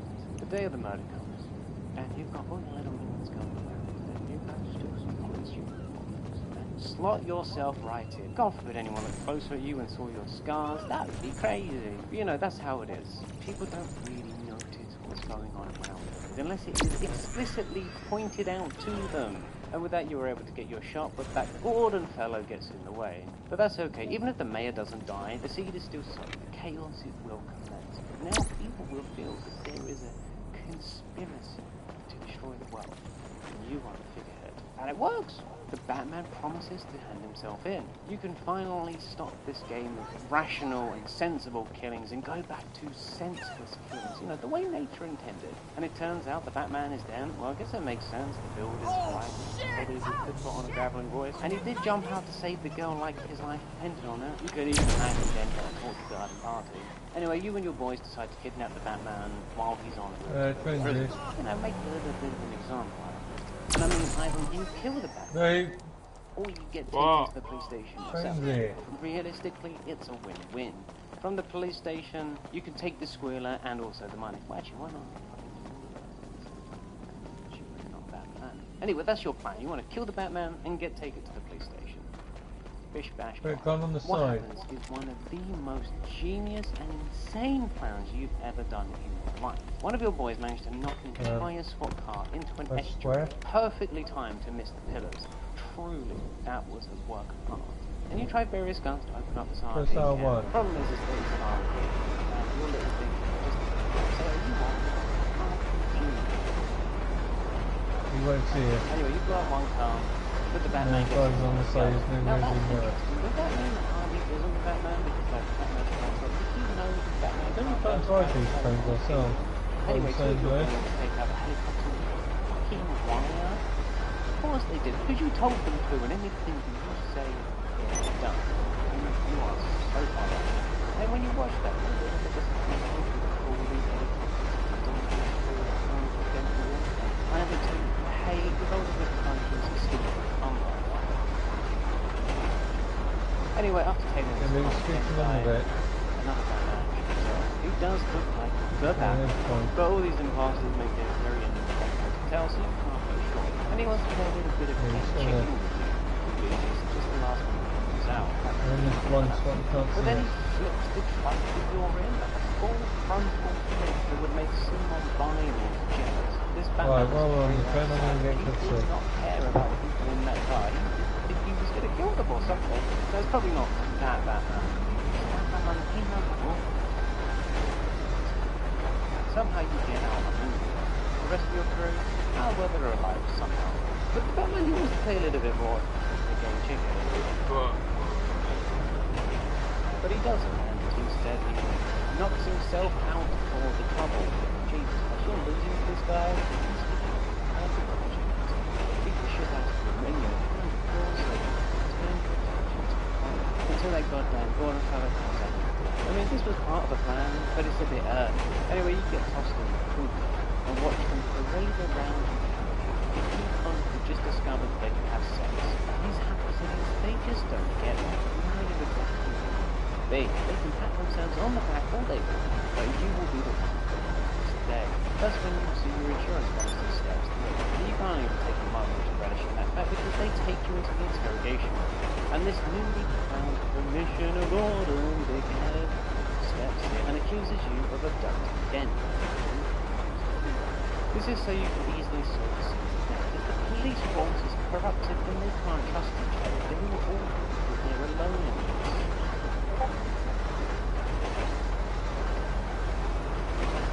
And it makes everything on this conflict not easier. Something, even the virus, whatever. But of course it all leads to you telling your way. Ultimately that's the thing. You don't want to just win. No. Wait. You could have won so many days ago. Rush to show them that they are just fighters. Grandstand, fantastic display of morality. When the only truth is that humans are just terrible things waiting to happen. Just. Then the old Commissioner Gordon wants to take this for bad cop. And of course the bad cop is that he just starts with heads really has no idea what he's doing. But I mean this Batman sounds the same. He has the same infuriating voice, the same lost tomorrow, and he isn't wearing anything. It's probably maybe actually the Batman, even if he isn't.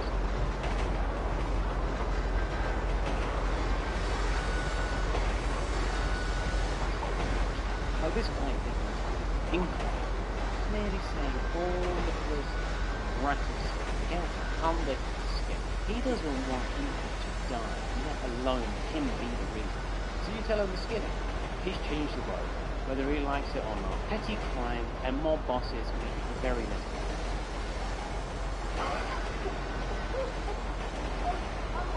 You need to show him how the world is brutal. These people only give a shit when it suits them. Their moral righteousness is the first thing to go in mind. Put a guy on a line with a gun, and if you unarm people, yeah, he'll probably rule that shit like a king.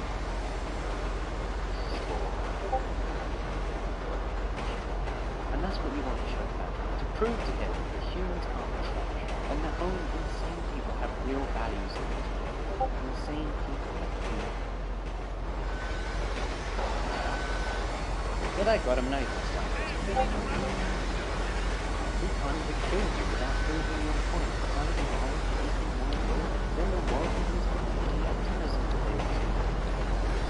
The world is realized humans are open to attempts that can't control the world that is bad.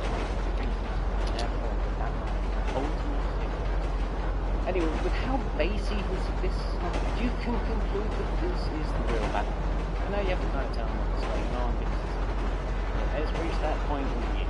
Now, if you tell them a bit too late, then you might not actually be able to see the enclosure, or even say why. And this is the only way that you can prove it.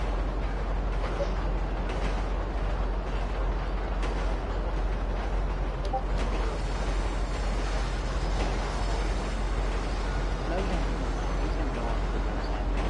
And when you realize that this reason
Yeah, see you later.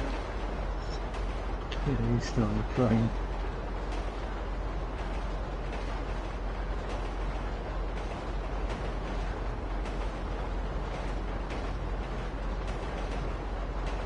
Oh, sweet, the line goes up and over.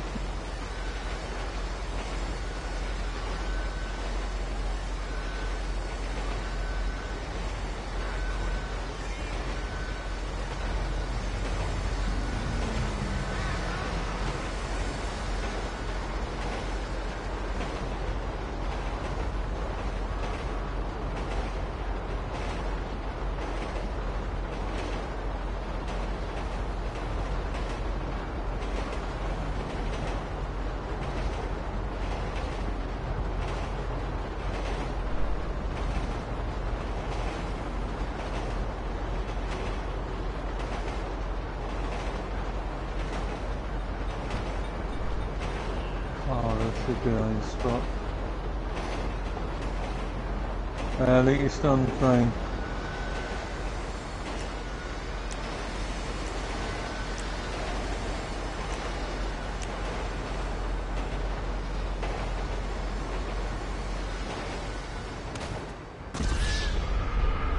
Jumped off right as it was going over the storm drain and I died. I'm back at the industrial estate. Yeah, near my weed farm. I'm in a good spot.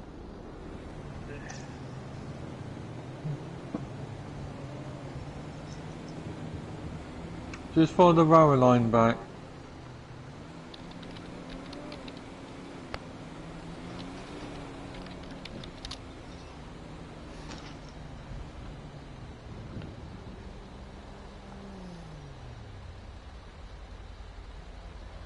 I am the Undertaker, this is the Undertaker song. You didn't know it had lyrics till now. This is the Undertaker's song, and this is the I swear he was drunk. I am the Because Kyle's listening to the Undertaker's theme in the kitchen, Uh-huh. and because of No Cute here, I can no longer listen to that song without thinking of those lyrics. It's like that Giles theme with his eyebrows. Can't listen to Giles theme without thinking of those fucking lyrics. What were the lyrics? Well, Undertaker, this is the Undertaker. Not that one, the Guile one. Didn't know it had lyrics till now. the Undertaker, Undertaker, Undertaker,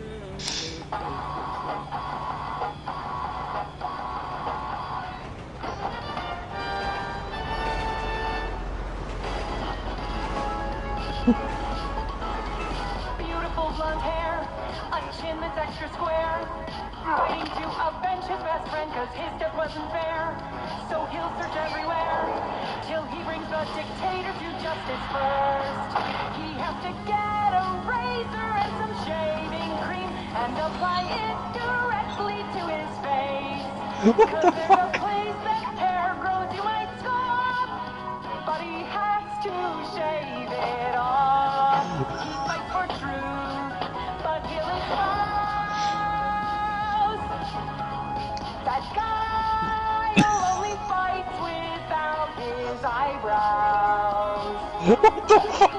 Sonic booms and flash kicks are his style, but when you think of Guile, remember his lifelong vow: never go out with fucking eyebrows. Go USA, but go away if you are Guile's eyebrows. What the fuck? it's so dumb. I know, it's so funny! Oh, Ruined his theme. oh, fucking hell. I haven't cracked up like that since we watched the Black Knight and Green Knight fighting in Monty Python's Holy Grail. Christ. There's so rare things that can make me laugh like that. Everything else is fucking cringe. Oh. Oh, my fucking cheeks fucking hurt now. Oh. Ah. I'm up here above you. You should see a ladder on the wall. The big concrete one.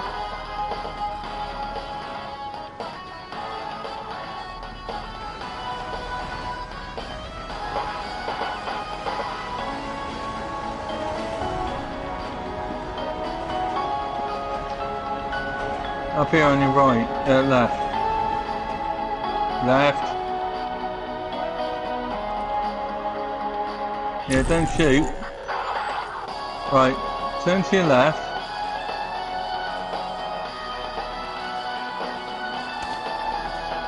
Did you just fall off?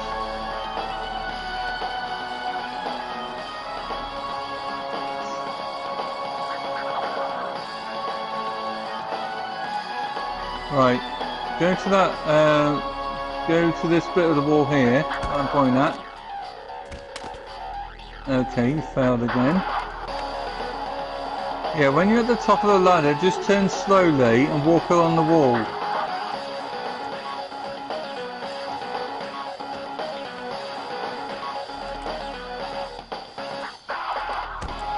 Right, no, stop. Turn around to your left. Right, you see those girders attached to a black box shaped thing? Yeah, just climb on that, and then up on the pipe. Right, walk along the pipe the other direction. Yeah, follow the pipe along. You can point your gun if you want, you know, to steady yourself. It's funny, I've never actually walked along here. Yeah, keep going. Watch it. Alright, you're going that way, I'm going to go left.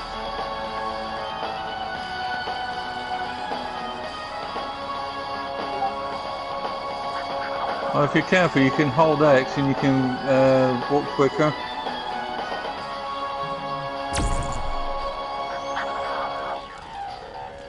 Okay, try and zap me.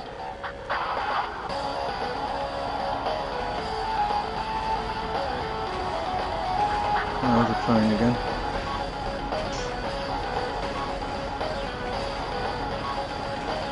Ah, fuck.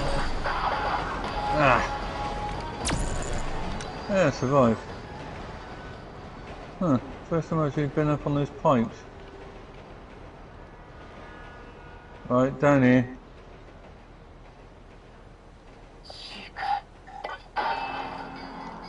What the hell are you watching now, Kamen Rider?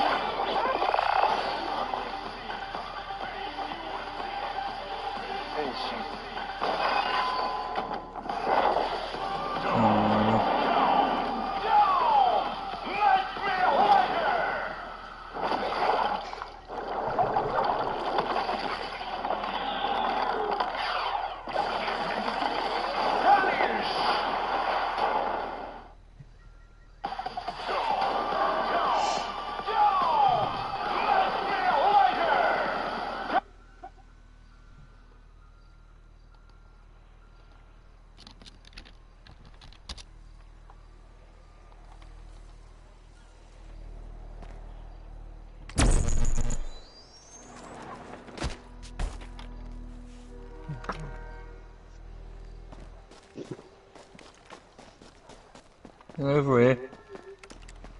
You're going the wrong way. Turn to your right.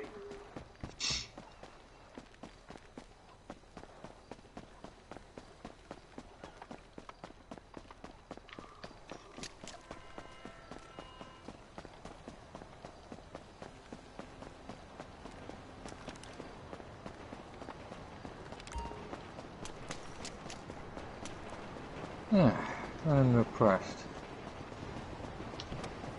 Right, get in the car.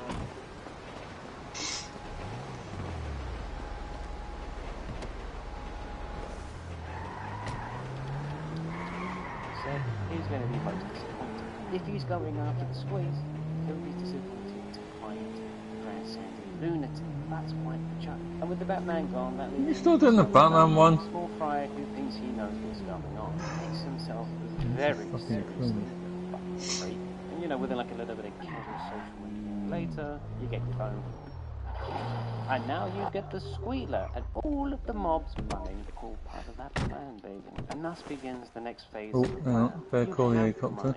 Surprisingly, Batman did choose his heart over the grandstanding lunatic. And now that idiot is in hospital. Probably extremely bitter and very angry. And you decide to give the mob a little bit of Alright, it's just out there, that's fine. Just show them. Show them how crazy you actually are.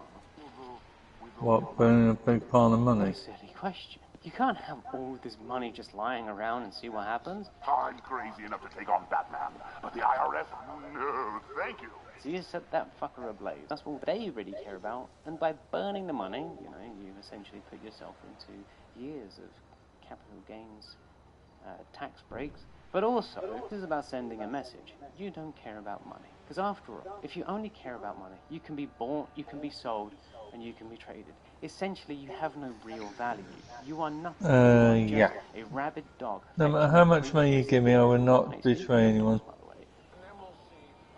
I'd rather just stab you in the fucking neck and then nick the money. Message being, fuck you IRS, and also the fact that you don't care about the trappings of Western civilization, and that you just want to fuck with people. You just want to make people suffer, because that's the way nature is. Bring so-called order back to chaos. You are the entropy of this world. Anyway, there's some little rat on the TV trying to say he's going to tell the world who Batman really is, and you cannot have that happen anymore.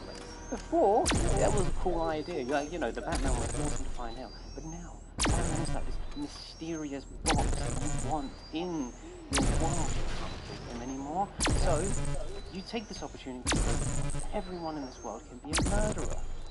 Anyone can do the deed. All they need is the right location. So you put a hit out on it at the cost of a hospital. Because you know the people don't have to help themselves anymore. Otherwise, it's wrong. If this was just a filming, well, that's just fucking terrorism. But a hospital? And that does send the world into chaos. It's now finally happening. And so you decide to stop over and give Dent a little... It does look a bit worse for wear, poor guy. He's a slightly attractive fellow, all things considered. Still, he could look worse. Well, doesn't like you one bit. But that's okay, you explained it wasn't you who did it directly. And that's the thing, you're not a guy. You are a guy with all of the plans. Every single conceivable eventuality has been calculated. Because when you have every plan, you essentially have no We on? Okay. It's a boat drop. Products loaded and waiting. They'll pay more for it if you get it to them quick. And you just act on how the dice roll.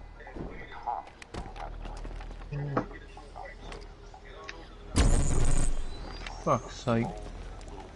You, on the other hand, well, you don't care about. You destroyed a fence. You Nice. have no control over what happens. You only have control over how you react. I try to Over here, numbnuts. They will see what you do as impossible.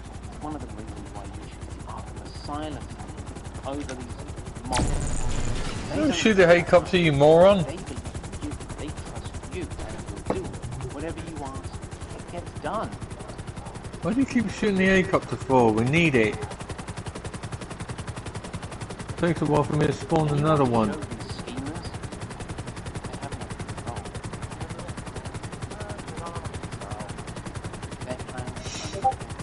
Oh crap, where are we based this time? Oh look, there's two of them. And that's why you hate this book, a place where you put these so-called elites above the minds of the men.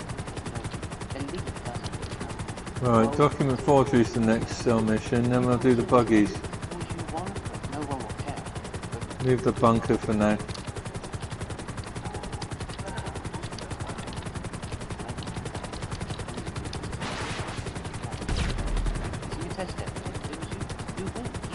Corrupted, and all of the good that he stands for will be undone. If he doesn't, you won't as well. So knew the rest of it. Instead, he does something that you completely didn't expect. Oh great, we're going to go to Polita Bay to get the boats. Difficult. I mean, look, respect. That's cool. That's a cool bit. Fair play to him. Wow.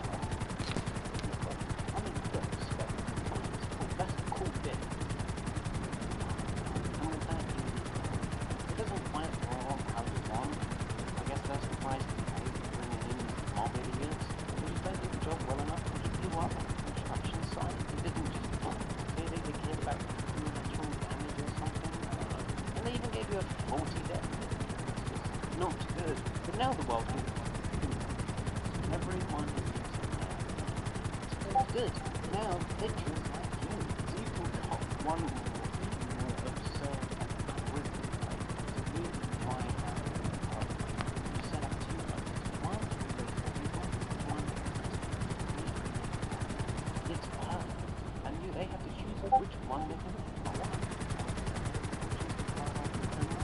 well, you prove that the wicked people are just like criminals. Criminals are like the regular people? Well, you just proved that the criminals Yeah, it would have to be way up here, wouldn't it? However, prove that the criminals are terrible people. However, it's easy enough in a situation you need to pass. So you go high with a little bit of a cheat breaking the Geneva Convention. Not only do you hide false criminals, you also dress your people up and stop. Truly, you are committing of course you can't make it. Save everyone and That was a bit rough. you know, a little gift from a gang. Dogs. And the dogs do that. But they're just dogs and loyal to whoever fed them up. And you get to one with Batman, the we brother. Hey, get back here, you stupid folk. Why is he on the horn? Dad. Oh, what's that?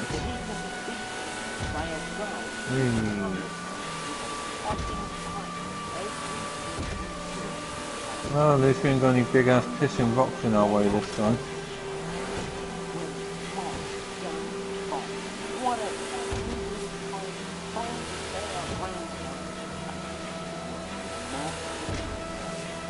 Oh, I forgot about these ones.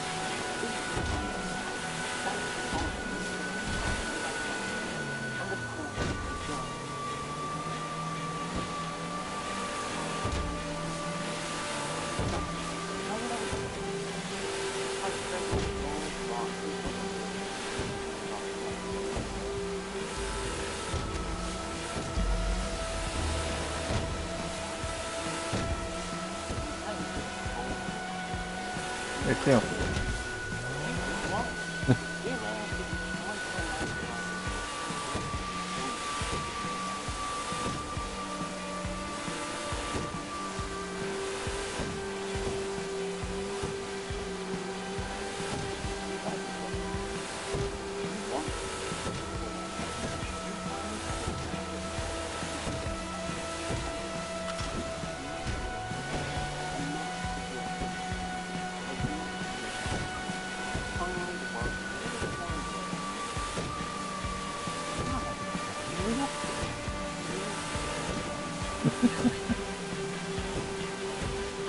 Get back here.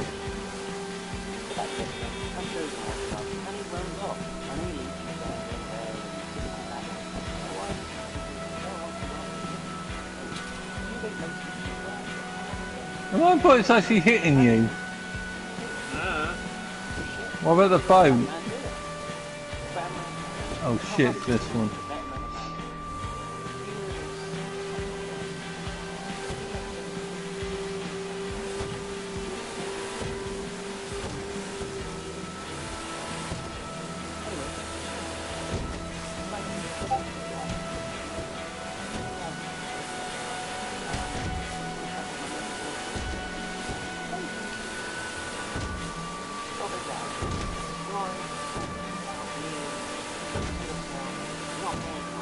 Where the bloody hell this fog come from? No, it's not doing it.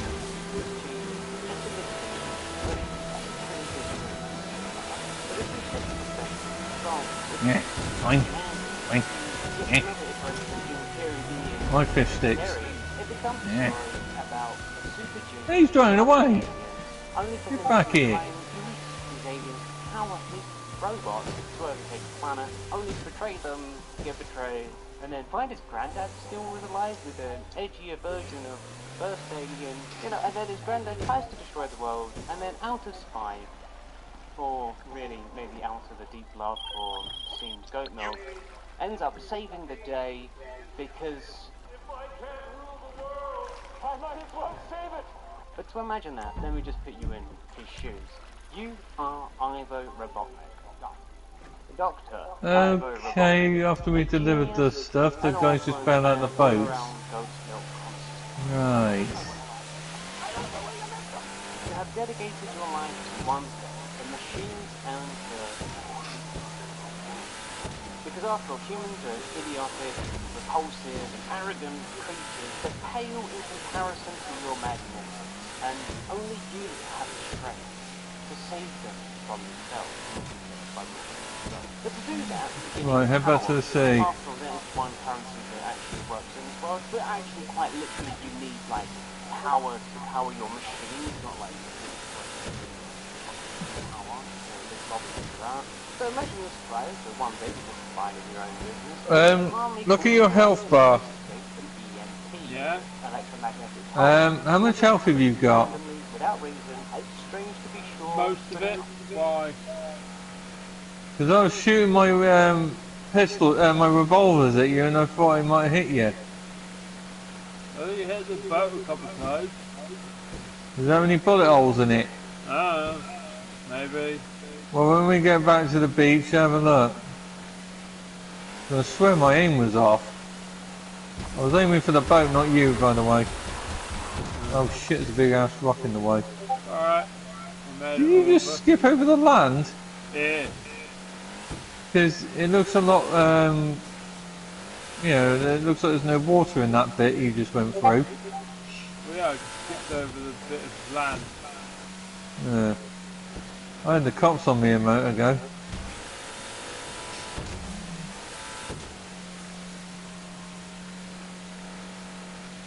Oop, fucking rocks, get out of the way.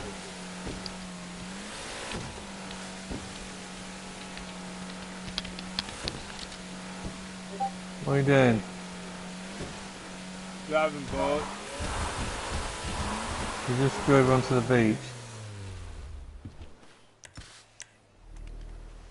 Where's he gone? Not the beach. Oh, there you are.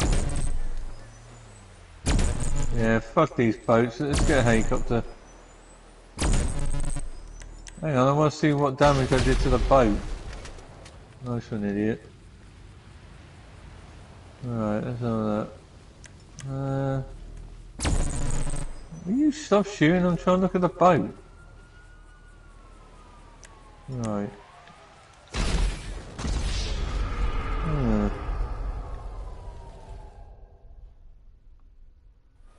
Ooh. Oh, there is a bullet hole up here. At the front. What do you do?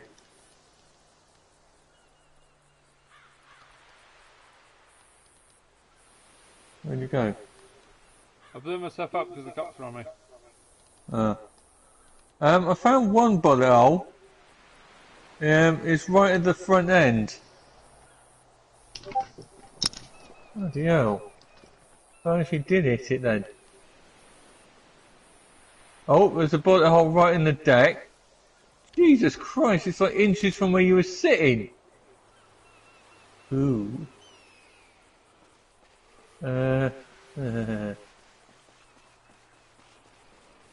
Don't see any in the dashboard. Okay, now. So I got 1, 2 hits with that navy revolver. Can't see any signs of any other ones. You dingus! Ah.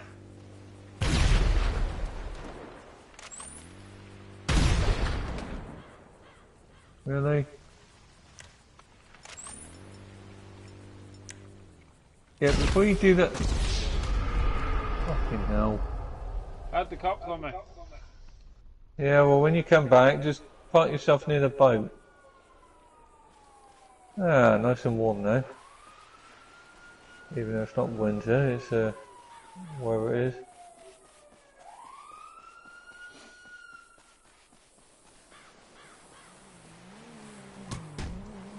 Ah, you dick.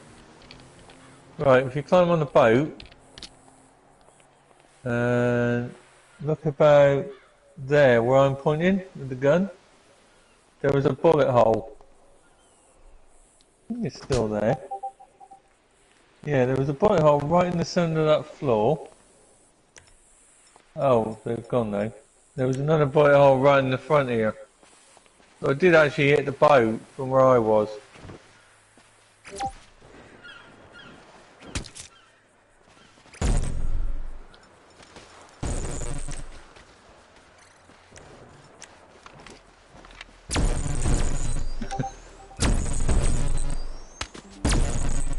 These guns are good.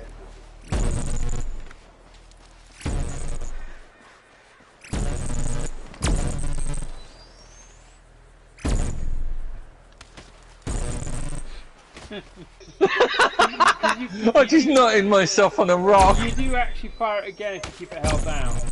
Yeah, I know. I hit my head on the rock afterwards. I fired it the third time down and killed myself. Oh, fuck.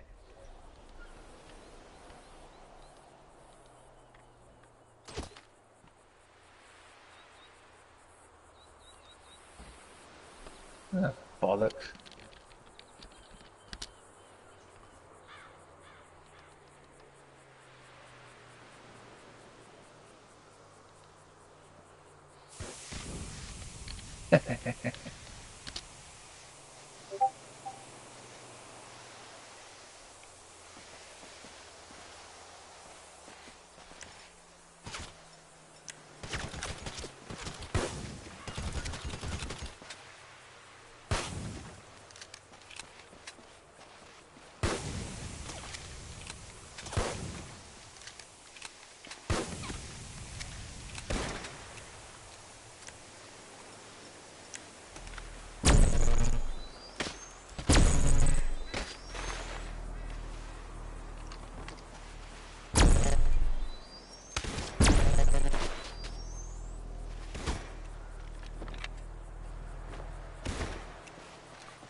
Where are you, dingus?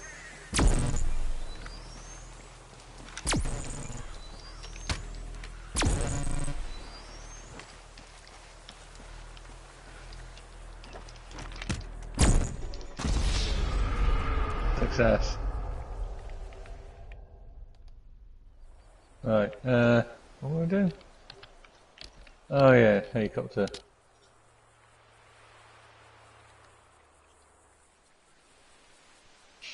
Oh, there it is.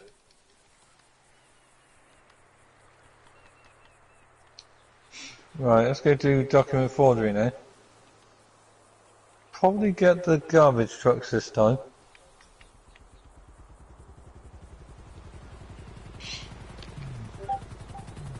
What I did. Watch out for the rock. Oh, get in. Just do document forgery now, then we'll do ramp buggies. Can't be asked to do the bunkers today. No, that one's built up. Oh, that's the point. Do you want to check your research thing? While we're on our way back to the sea. Well, I have to turn off the thingy. Alright, there we go. Well, I'll stay outside the bunker, you go in, check your research thing, see if it's done or not. I mean, it should be by now. I think. Fire torpedo. Up missile. Which is to demonstrate your superiority over this so-called major. Whatever that means. This is so that you can make It means you're a dick. charge, and that is the greatest human being that yeah. ever lived. After all, they're just basic. Using your handy-dandy hand machines, you control your robots. They're useful tools, because almost as if it was specifically designed for an actor to do a signature style of acting, and for it to make sense within the narrative. Well, anyway, you tell that major that your machines are going to do all the work for him, and so that is all of that. Consideration, really. So clearly, your time and your precious little robots find a clue, a shoeprint, of course, on a rock, and using your methods of tracking that you learned from by the Native American shadow wars, you calibrate your machines to find out exactly what this creature is, and there is only one logical conclusion to come to. It is something entirely It is an alien. Now this is one of the first times that something truly interesting has happened on this planet. And you are at the forefront, you are in the thick of it. Of course the greatest man who's ever lived would be in the thick of it. I mean, who else can they call for this? Neil deGrasse Tyson or... This is Star Talk. Or Brian Cox. 1,500,000. Fucking hell. Okay, the research progress is like 90% done. I just need to resupply it. Fast track, but yeah, fuck it. I can pay to fast track it. Yeah. Purchase the proximity mines for applicable vehicles and vehicle workshop inside a mobile operations center or Avenger. The fuck is that? Is that like a science stuff is sent to the next research project and will begin when supplies are available? Is this some kind of hover quad bike thing?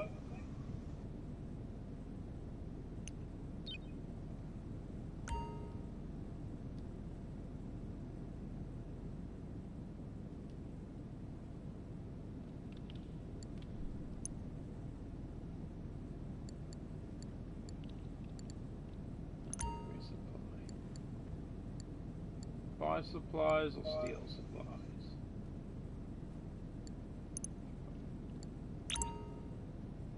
I always buy supplies. I don't waste my time stealing it. It's easier just to buy the stuff.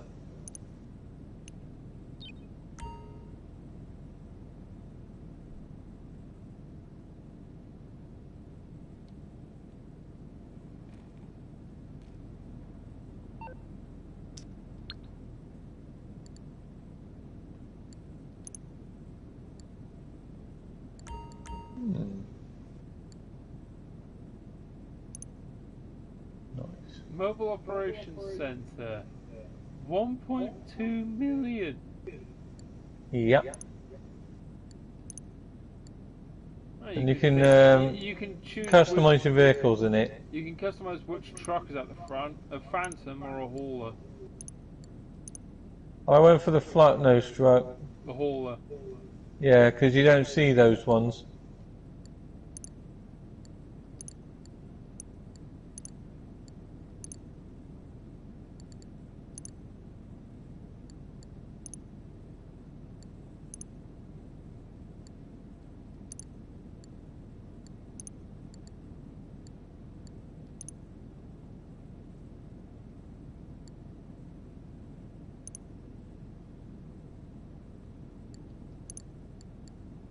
Oh yeah. Still in my bunker. What was it, the percentage of your research? I just paid to finish it. Yeah, if it's nearly done, it's not so bad. It should be cheap enough. Yeah, it was like 90% done. That's the point. How much money's your character got? Not enough to buy this truck. Yeah. Well, it doesn't matter. I've got my own one. Yeah, it'll take you a while to buy your one. I think if you buy one, you'll probably want the long nose truck instead. Yeah. Yeah, for a variety. Yeah. Because you can get those trucks in the game, but you can't buy them or customize them. But you can with those ones in the thing. You just talk to the guy by the desk, workbench thing, and then you can customize the truck. Oh, and the artillery air defense trailer as well. Jimmy can't customize the Doom Runner with the stuff in it. Oh, that's the point. Is that Doom Runner there? The pickup with the crates in the back. Yeah. Well, you can take that to an ammunition, get 100,000. If you want to do that quickly. Yeah, sure. And I can pick her up from the ammunition, then we can go to the document forgery. Actually, I'm pretty good. Sure, you'd be a little bit annoyed if they put a lesser man in there, yeah, you'd still understand, even if he still Well, I mark myself as an MOC, but I won't hire you yet. Alright, I've confirmed with the store. Because you need to be non-associated. Oh, by the way, you get Merryweather assholes after you. And whatever it is, it's fast, like really fast, like supersonic fast. Oh, it's just me. Whatever it is, it really... Those Merryweather cunts come after you, I'll fucking shoot them. You can't miss them, they're the red rings on the map. Oh, here they are.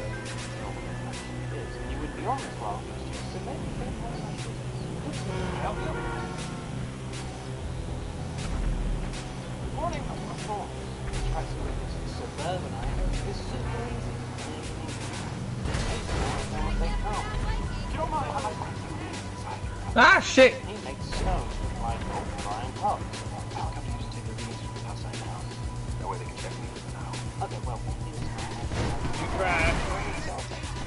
No, I thought I ended you.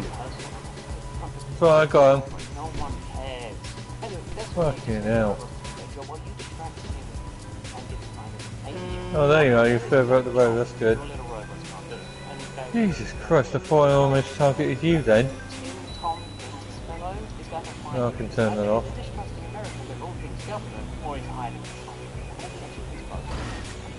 And this is the kind of guy that he reminds me of your childhood. He's affable, relatively good looking, pretty witty, and of course, well liked. This is a hit town. He deserves to be put down by the most glorious acts ever. You met him. You showed him his boss.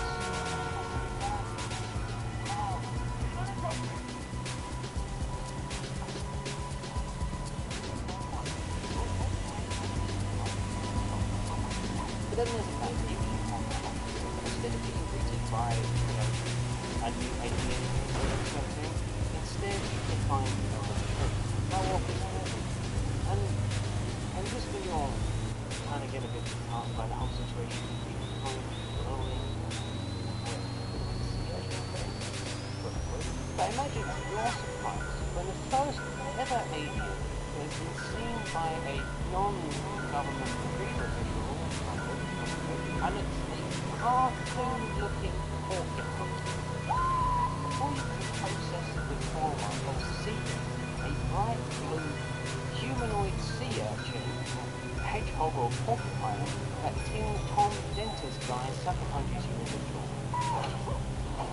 And when you come to, you are greeted by stone, and claim that your robot in fact did not actually turn on those creatures, but completely failed.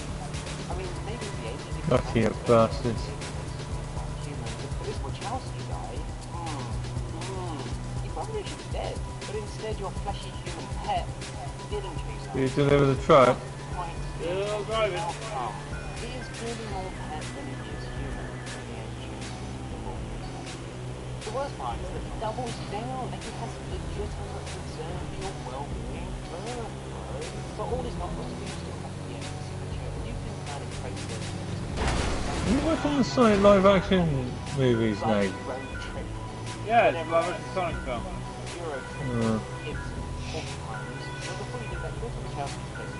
Of course you remember his name, because honestly, up until this point, only person that far that's actually respectable. The new one with Shadow in it hasn't come out yet, is it? Pretty sure it has. And it turns out, Because the last one I saw was the one where Robotnik had that big robot thing. We're near Knuckles with him. Yeah. So the next film I haven't seen yet.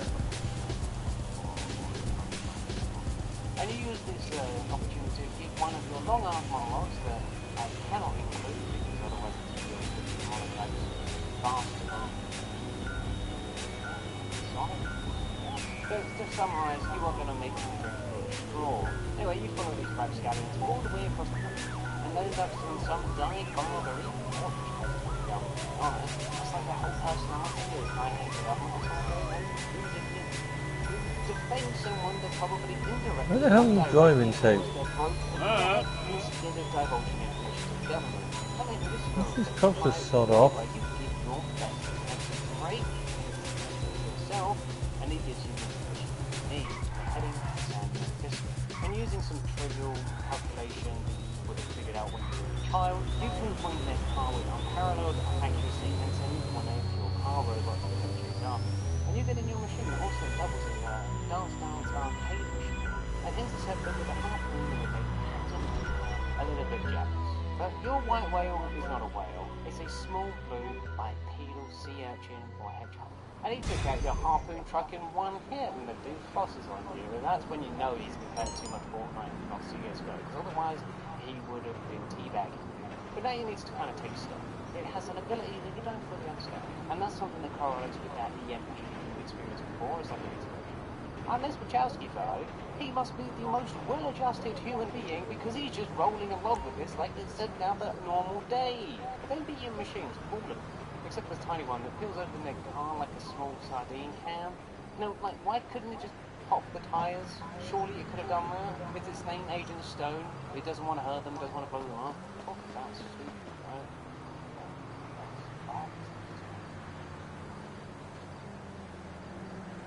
This Agent Stone, he needs to be put in his place. But just as you're about to do that, you find out he has that quill, and you put it in your mouth. It's like any joke. For some reason, it tastes pretty good. And then cue the montage where you unlock the secrets of the power of the blue hedgehog. And after some sick moves of the audience that totally is there and not just a figment of your imagination, you do it. And this one little thing has enough power to power up the village. But not the floors. Of course I went along. I love the way you make them. At least he has one use in this world, and that's why you kind of keep him around a bit more, right? But this quill literally has unlimited power. Now, it's probably not infinite, because that would be actually legitimately insane, but near enough power that it could be functionally unlimited. But hey, this thing in your machine, like, it doesn't really matter. You can touch this hedgehog and then just have an infinite supply of quills on your whole body. So you find them in San Francisco on top of the building. Now, Sonic might have some new shit, but he's still nothing in comparison to you. And after a little bit of witty banter, you start charging your quill. Now, why didn't you just pre-charge it? Is unlimited power, it wouldn't have made a difference? You don't know, but you do it anyway. And Sonic pushes his friends off the side of the building.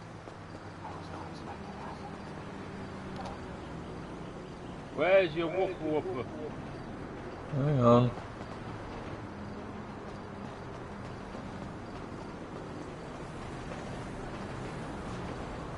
Oh, how are you?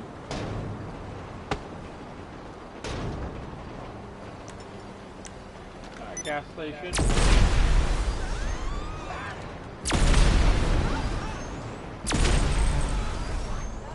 Oh, there you are.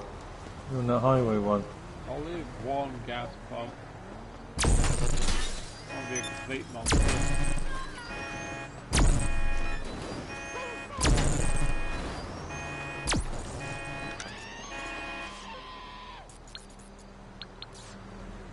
Well, I'm on my way to pick you up. Coached.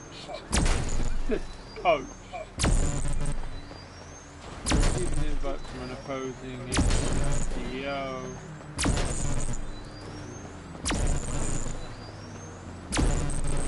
Oh, it's because you were your bunker thing. No. I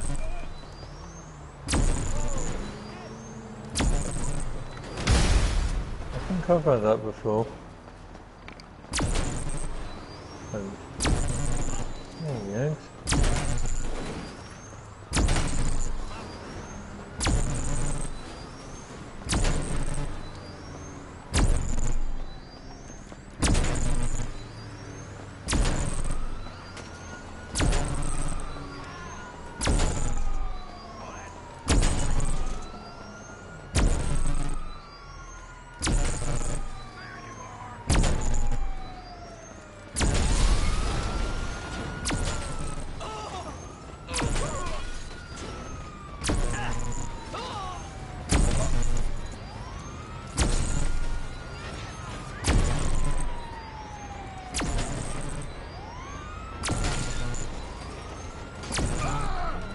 Not again.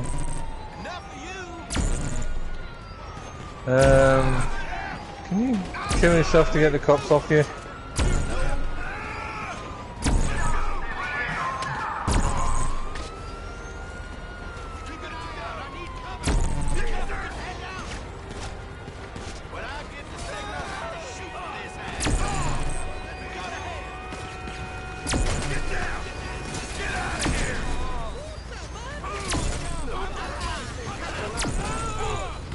Take cover! But hey, at least they get to experience Einstein's happiness. Right, wait there. Thank God for relativistic speeds, because moving at this speed, you wouldn't have been able to process. And you really kicked a hornet's nest this time. This object, you're able to distort time around you, and therefore perceive it like you are. Hey. And now you are able to keep up with the hedgehog. And you see him open up a portal to say, excuse me, what? Not only can this guy literally stop time, he could also summon portals. Right. No, like a quill. And you chase this sucker all over San Francisco, and then he opens up a portal to France. You're not going to miss an opportunity. But then you're in China, okay? And so there are like no rules to this portal, they just toss one of them and then fish bash cross, you're on the other side of the planet. I mean, unlimited power is one thing. Being able to practically instantaneously teleport, that's something else entirely. I mean, you get a good hit on a new pilot. And unfortunately, he sends you back here. And then sometimes the entire time like, do these people not have something better to do? Or are they just there to, like But Sonic, he actually looks like he's like, well, oh well, that's a little bit of a cheap orbit harvest, and then after we haven't let anything go to waste.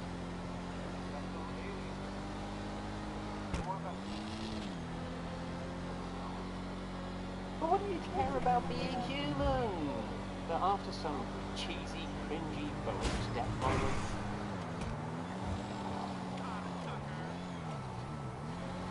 Sonic gets back up and then tries to kick your ass to the Shadow Realm. And yes, this is a pretty death moment because he doesn't go off somewhere and train. He just gets killed and then comes back stronger by the power of friendship and family or something. But it is not the Shadow Realm, it is a mushroom. To be honest, you don't know which one it is. And you get stuck there for months. Months. And you have your own castaway sequence. But you go full Britney 2007 and a rock but at least it's a mushroom. And basically, you can dodge poisonous ones. But how the hell is everything a fungus? Because like fungus normally lives off of like dead plant matter or dead animal matter, and like these funguses are just sprouting from anywhere. How do these mushrooms exist? There's so many questions. Will the mysteries never cease? Like, if this was a less life or death situation, it would be kind of cool. But really, a lesser mind would come. You are not a lesser mind. You were already insane, like, 20 years ago.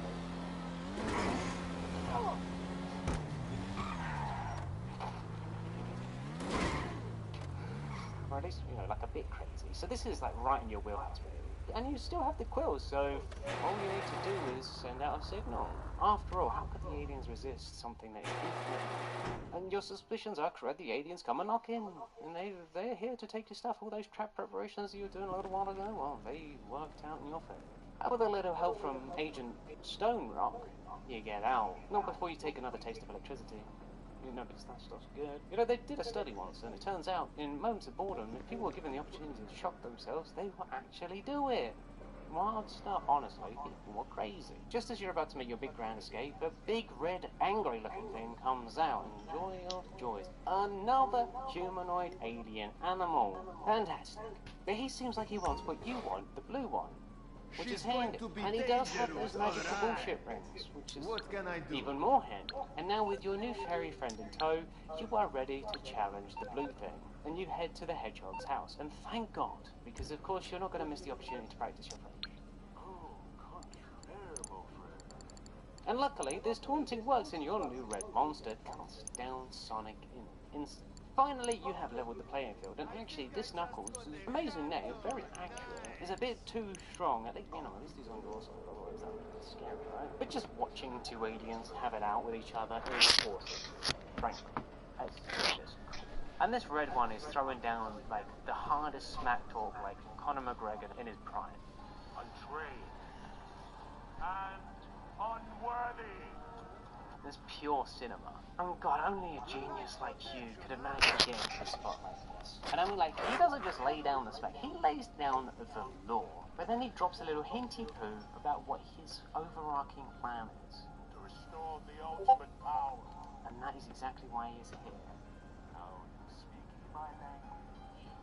I thought that was French. Oh! Enemy of my tribe being kidnapped. So he's like a spine thing, like a hedgehog, but lays eggs. Wait, no, this bird thing hatched from an egg. Can you imagine the size of that egg? Even for an egg man, that's old. Oh, mum. Of course, the space egg-laying monster's one weakness is a car, just like John Wick. You know, it was a long time alone. You're still adjusting. But there's another one now. This one is yellow as well. We've got all of the primary colours. And these guys were like a sex toy, or even a game, right? Anyway, somehow you catch up to them on a lawnmower just as they're taking off into the sky. Because apparently this fox thing is able to fly by spinning its two tails really quickly. And they thought bees flying was impossible. And at this point, you figure it's time to get Stone back on the payroll. So just as he's making coffee to Nora Very Jones... Buzz Lightyear colours. Nora Jones is... You get your new clothes, you get your new robot, and thankfully, some Colgate mouthwash to you. Like, thank God Stone didn't move on or anything. Like, ooh, that's good. He is like the ultimate sycophant. And with some sick social engineering skills, and the flossing that you just learned while you're on the mushroom planet, because I mean, like, Knuckles, the echidna thing seems painfully naive, or at least really stupid. You could definitely trick him, and lead you into getting this so-called Chaos Emerald. Destroy the hedgehog! And take ultimate power for yourself. Yeah, I don't know what you really expected there. Looking good.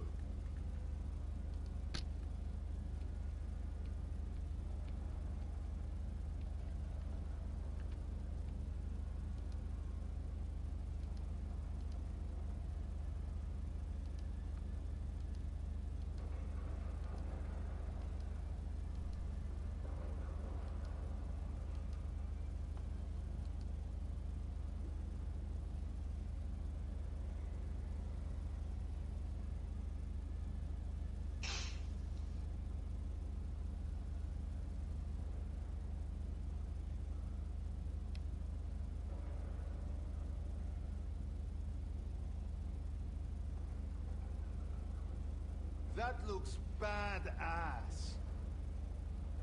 Still looking like Buzz Lightyear.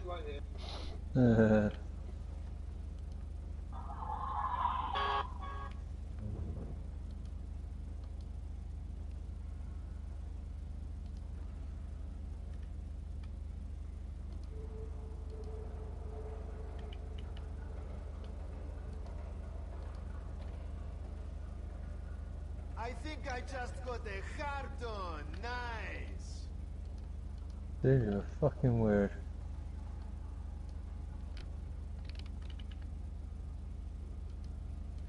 Vertical jump. No, I don't want that.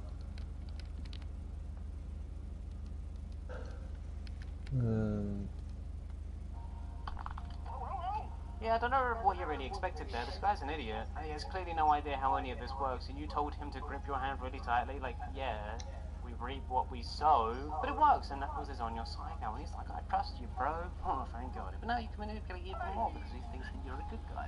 And with your new spiky egg-laying friends in tow, you see Aiden Stone, who greets you with your steamed Austrian guts.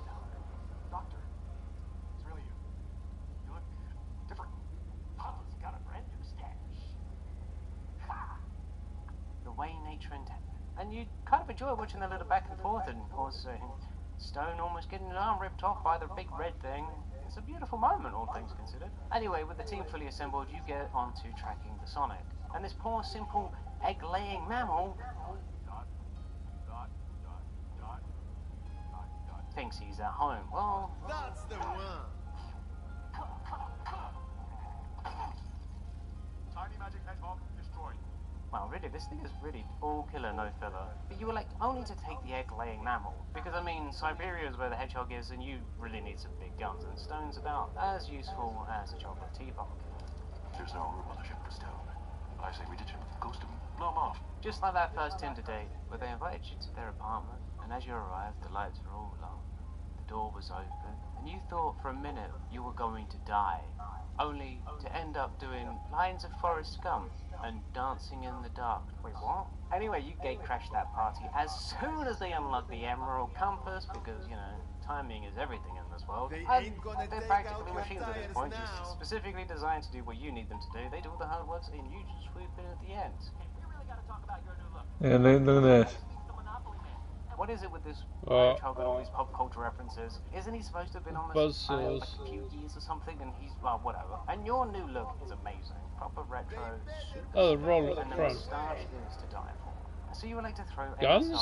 the hedgehog Yeah. that can essentially Okay. stop time because you know you've done this so many Clean times already, 50 and it cal comes out machine so many guns times or before, painted. and No, of the course, painted. you expect it so happens. Proximity mines. Kinetic, spike, EMP, slick, sticky. Down the mountain, yada yada yada, and you It's get got your kinetic on it. and make it off to do your Oh, I'm going to next put the spike ones on. Using your emerald compass, you unlock the next level, an undersea maze in the middle of the ocean. And you and your boxing glove-handed monster go and do your little thing, dodging every trap, and you come to the conclusion. What do you think?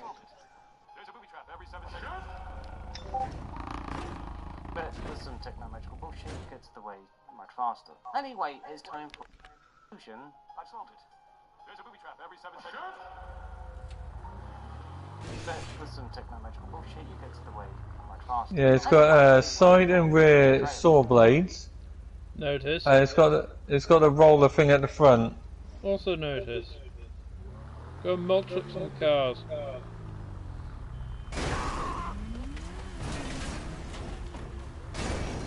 just flings them up.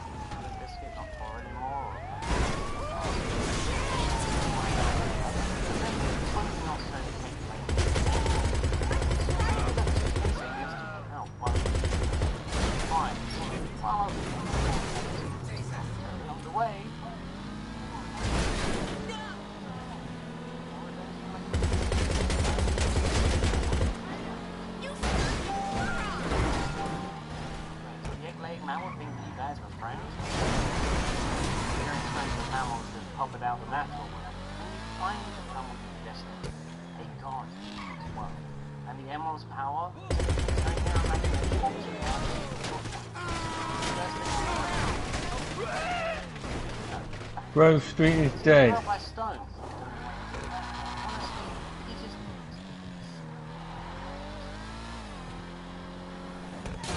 It's been a long year, okay? Who can blame you for a little bit crazy? I mean, it's not really your fault, like, especially you've got stuff like calm, like hedgehog, and then you got stuck drinking mushroom coffee for months on Death to the ballers. Put up with your shit in San Andreas.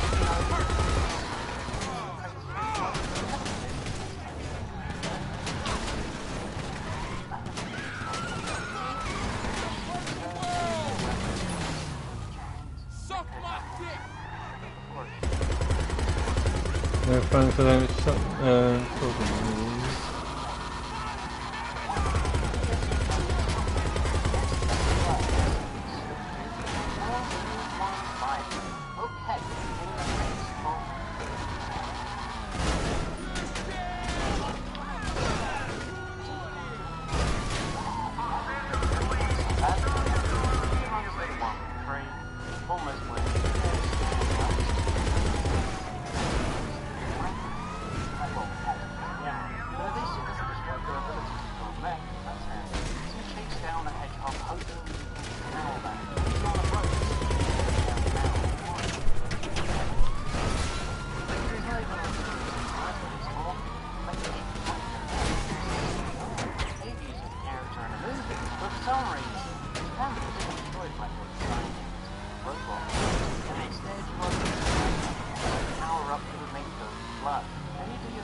Chili dog. Not only did you lose, at the height of your power with race animosity and two normal people, you lost by power of friendship and family. so creepy, and like your depression is so bad. All you do is eat it and watch Spanish. Oh, you was funny. At least you can practice.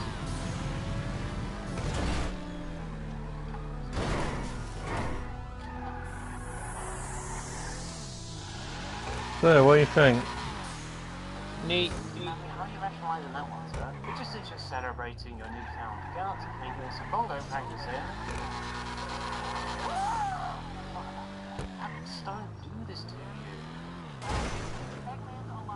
Wait, did Sonic just trying to kill you? Is Sonic trying to kill you? Oh, you're a sicko. The psycho sidekick tells you that there's an imposter skin in your skull. Evolution. And this isn't good. You are Eggman. And he is a no good thieving wolf. Goo goo children. Seriously, these clowns want to have a contest. You didn't do dumb to them thus far. They want you on their team when you have trained Yeah, it's a every weird moment. arena Even the car. egg layer is king. It's got a big roll up the front with Yeats cars. It's got buzzsaws on the side and back. It's got 50 cows on the bonnet. I've also got spike mines as well.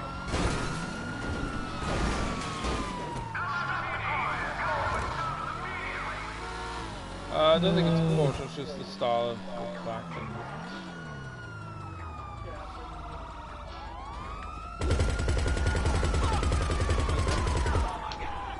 Right.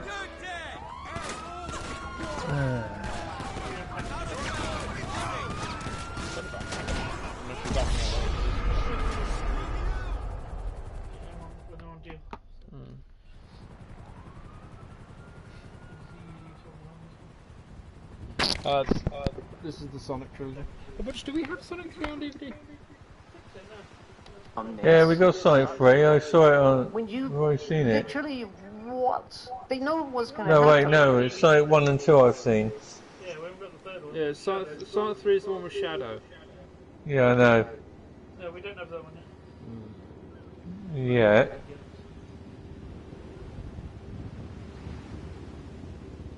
Right? I mean, it's now us, I guess. I mean, You doing this, we huh? take those off The product's in the back of the truck and ready to move.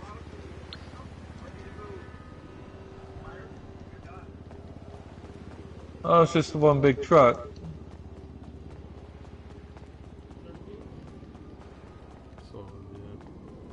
Come on, up in.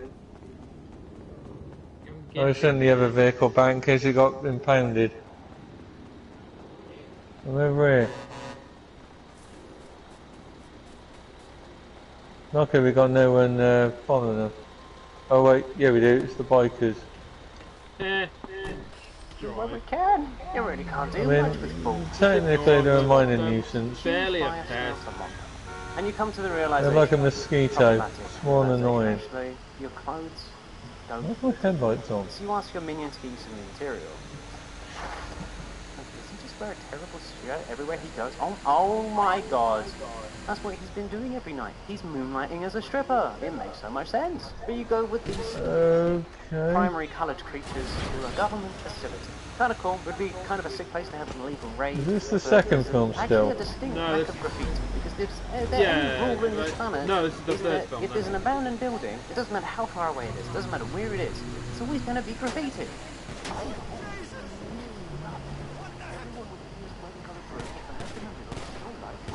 That's off you annoying See you head bugs. with over the hedge. I wonder what it'd be like if this truck had a roller drum on the front. Absolutely not. Being a supervillain is tight. Besides, you have no friends, no family, nothing. And seriously, like the one person that's ever cared about you is Stone, and you treat him so badly because deep down you feel that you don't deserve love. That's why you lean into the supervillain there. Because if you're against everyone, then it makes sense that they don't love you. If you try to be good and end up alone, well that just sucks. And at least this way, if the end result is the same, at least you could justify it, right? Oh, fucking cars, get out of the way! Anyway, you gotta put that frank practice in before the Duolingo app comes in and tries to kill your entire family or something. Oh, thank God you found your baby. And that's when an old man comes and tries to serenade you or something. That's the right word for this onslaught of the ears. And then his great reveal. His name is Gerald. Gerald. Goddamn, man. How do we go to Gerald here? Something either Robotnik? Like, where's his Russian name? You thought you were Russian. Well, now you want a Russian out of this place. Directly in what? Wait, he knows Frank. Oh, maybe he's a Rambo. Played by the same actor. Oh, hi audience. How are you doing today? Having fun? Well, don't forget to like and subscribe. Anyway, you run your granddad through the ringer. And I mean, actually, the way that it peace and was quiet. in and out, that's fantastic. It makes it feel a bit... You shot fucking bullets in my fucking doors. Damn, what a good job. Bastard. Good. I lost mine. You shot Oh, my did he truck. also get stuck on a mushroom planet for months at a time? Some stuff really does run in the family. Anyway, you get what you always wanted. A hug from a family member. Is this what the power of family actually is? Is this why Sonic had all these insane power-ups? Actually, honestly, you kind of get it now. It's very motivating, very inspiring. But then you remember, you never used to be family. And it's weird that your entire family collectively went out and got milk and never returned. Wait, the whole family went out and got milk and never returned. And the best surprise of all, your grandfather manages to tie up all your enemies. Oh my god, it's like everything's coming together. The roof of the truck seems to have a nasty dent in it. Hedgehog called Shadow. Oh my god. And your granddad exposition dumps you, and he wants to use a giant space laser to destroy the world. Okay, hell yeah, that's method. Anyway, you guys head off, and this new hedgehog Say goodbye to your tires. Black hole. Okay, we're rolling with that kind of power. Everyone does have a gimmick now. Family bonding montage. And I mean, like, you do a lot in the 4 hours, and I guess that's the magic of VR. Is that why Zuckernuts is trying to make that good? Although, if Zuckernuts actually does monetize family bonding, that has some worrying implications. Haha, you crashed. Just for the audience, you know, you've got to get those sick moves in. Anyway, with your new leotard, you break into the gun headquarters. Why is your grandpa so mean? And why is it when you're around the older generation, you regress back into being like a child? And I mean, up until this point, you've been at least vaguely adulty. You were like the superior creature, and now you're essentially just a kid again? Is that what social interactions are, just fulfilling a role? And when you're with older family members, you just subconsciously regress back into being like a child or grandchild or something? So you throw him into some lasers. You know, kind of do test, and also to try to get back at him, maybe kill him. But he gives you praise. You're a heartless son. Right, now you can imagine, we'll get the ramp buggies.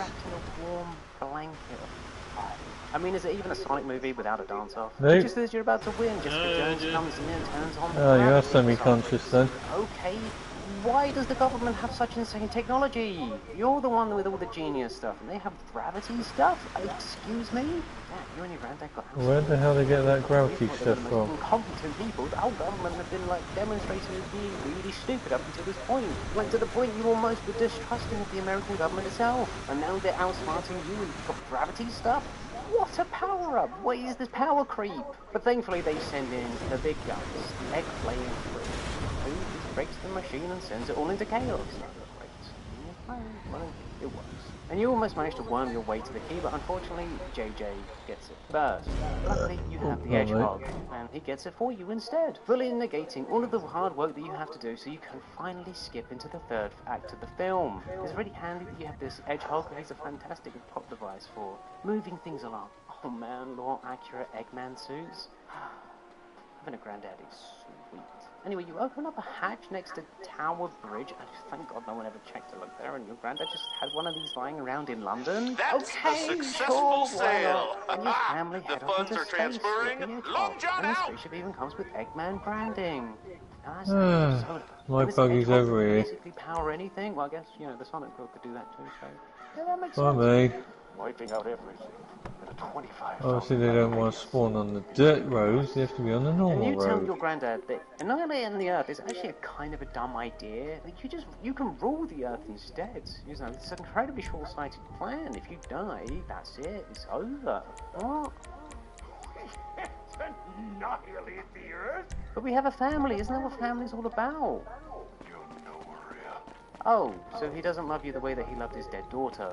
So now you're nothing to him then. You're just a pawn waiting to be exploited. God, is that how you treated everyone so far? Is that how you treated Stone? No, Oh, Archibald's Stone's a little granddad. better now. Then you see something on the horizon. So A Mario golden would have been his streak aunt, on its way whatever. to you. With the Hedgehog distracted, you can get to work at undermining your granddad and stopping him from destroying the world. But you end up having some witty back and forth. He whips out some stuff, you whip out some stuff. But in the end, he just starts giving you a spanking. You drill into his foot because, like, only one person's going to give you a spanking. And that's going to be a real death. You do some Scorpion versus Mantis action. Oh, you I little mean, you could have been peasant. Sub-Zero, but, you know, that would have been boring. Oh, you fucking Probably. dickhead! Stop running me over! What is it? I love you. No. And he wins. He lets you go. He dropped his own grandson. You were originally right. Family doesn't mean anything. What matters is the people that you choose to love. The people that you choose to live your life for. Family is just a cruel manipulation to get you to stick around. Because apparently it means something. But that's only true of a family. $2,500 And if they're not, you can get tied down in a you're dead, you prick. even tossed out of a spaceship in the middle of space, all in the name of family. But luckily little fox boy saves you and you can cash in his ass.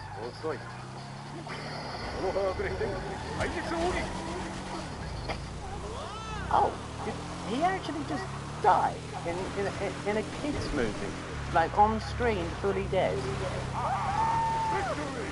And you and your foxy friends celebrate like that's died. Oh, he actually just died in a kid's movie, like on screen, fully dead. And you and your foxy friends celebrate like that's a normal thing. Okay. Gotta stop that laser. Lamau. You just died? Maybe your granddad was a generation before. And you win. You stop it from destroying the Earth. And your furry friends can't leave your ass behind to go save their friends. And I mean, you don't blame them. At this point, they are like brothers. And with that, they leave you with the Hedgehog. He wants to push out the space station, and you can stop it from blowing up before he gets out. Well, sure, I guess. You're not the best. So you get to work, and you do your thing. And you send one last final message to Earth. This is Dr. Ivo Robotic, dedicating my final live stream. One final goodbye before Jim Carrey needs another movie. You really realize that the people that care about you are the ones that stick by you through thick and thin. The ones that are by your side no matter what happens. That take care of you in your most vulnerable. But also take the steps required to get you through that protection and save you from yourself. Even if that means... First thing to do is do the oncoming traffic. Okay, no. Yeah, they didn't see that coming. You flip them over and then suddenly they get flipped by me. If you like the video, please subscribe. Hey there, you priest crap. Also, tell me what really you want to see. I just want to shout Oh, fucking hell! I just died! And of course, have a good day. Bastard! Have a great day. Have a great night. Yeah, my vehicle survived then. Probably one of all Oh right, I die, but the vehicle doesn't. Fucking hell. breaking free from What the fuck? society and allowing yourself to enter the real world.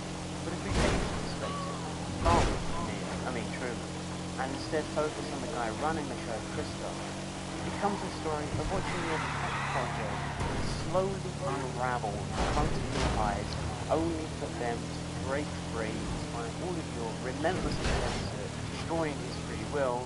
But to understand that, let me just put you into shoes. Now imagine that you are Christoph. You are a man absolutely tired of the same Hollywood shit.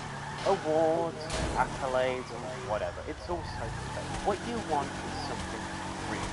Basically, you want to create a show where the character is a real and honest-to-God human, but the rest of the show is as fake and literally as unrealistic as it can possibly get. And for some inexplicable reason that you don't fully understand, you don't particularly care, it gets approved. First of all, you find a baby. Not just any baby, before, but a perfect baby that arrives ahead of schedule. And for some reason, everyone is on board. Because it's groundbreaking. It's the future of entertainment. Oh, that boat's gonna go. And most importantly, it's yours to control. It's not all That's how it fits the human. because from an early age, Truman showed a propensity for exploration. Always mentioning and trying to crawl up into restricted areas. So you think about what you can actually do here. And the most logical conclusion that you can come to, of course, is childhood trauma. Fucking hell. His dad in a boat. Well, we can't flip each other, that's one thing. Truman developed a rippling beam of water.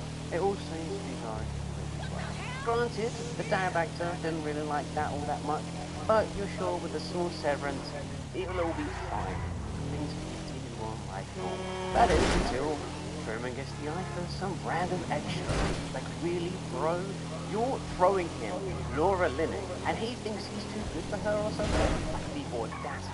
Laura Linney, and he thinks he's too good for her or something? And he's just really not playing by the rules.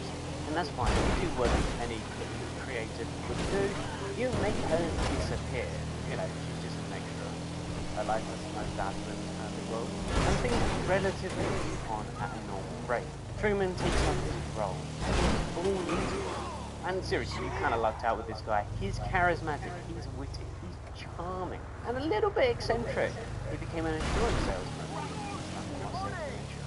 He got married to the perfect bride. The world is perfect. Are you watching Truman's show now? Everything just works. Well, he's talking about it, yeah. Where the hell are you going? World loves Truman because he is a true man. Maybe one day you'll get a golden statue, but no, of course not. Hollywood doesn't get the art of it. They don't understand how genius this actually is, and they'd rather give it to crap. Anyway, one day you're just minding your own business, grabbing a coffee, knowing the morning round's gonna happen, you know, just a typical day-to-day thing. You make sure the dog does his morning rounds of scaring the living crap out of Truman because you need to instill that fear in him every single day. But, you know, one of your assistants actually comes up to you one day and says, "My lord."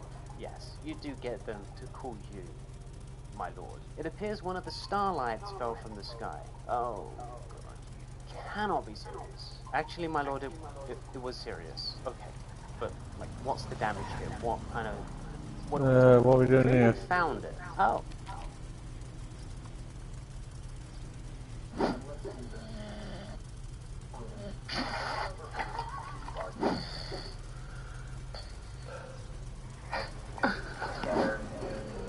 By the time I get back, I can always leave them.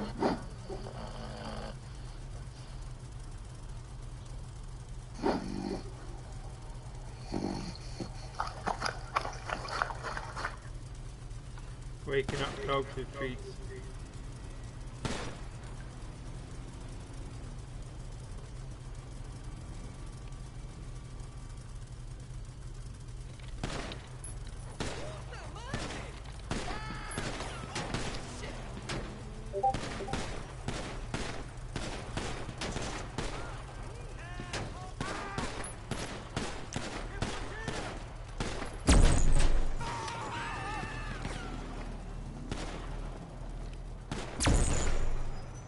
Do you mind? I'm shooting them.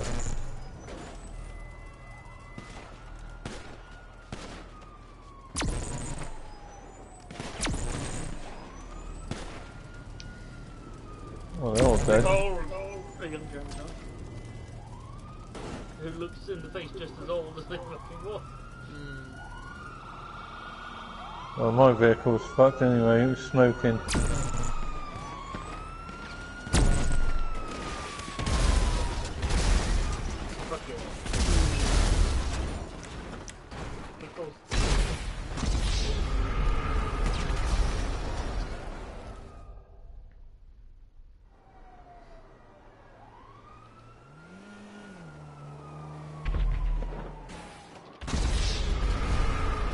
What killed me?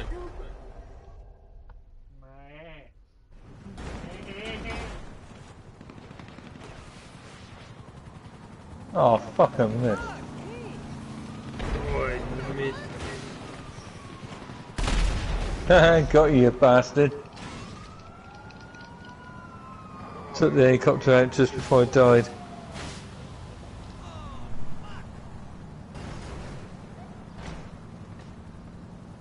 Why did you get in town this time?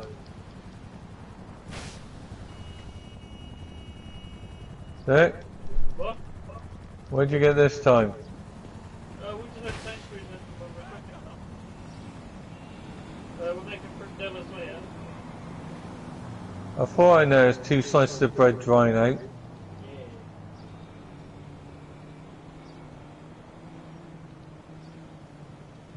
Where's your buggy? Right? I think you might have got it impounded. Nope. No, it's still there. Why the fuck am I standing on a buggered thing?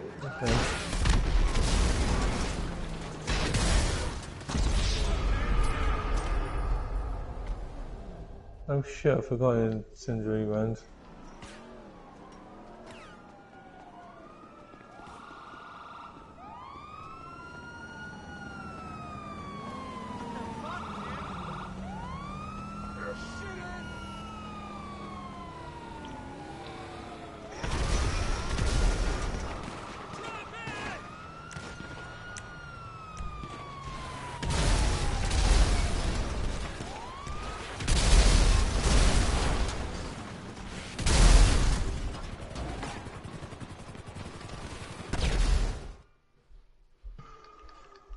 Fucking hell.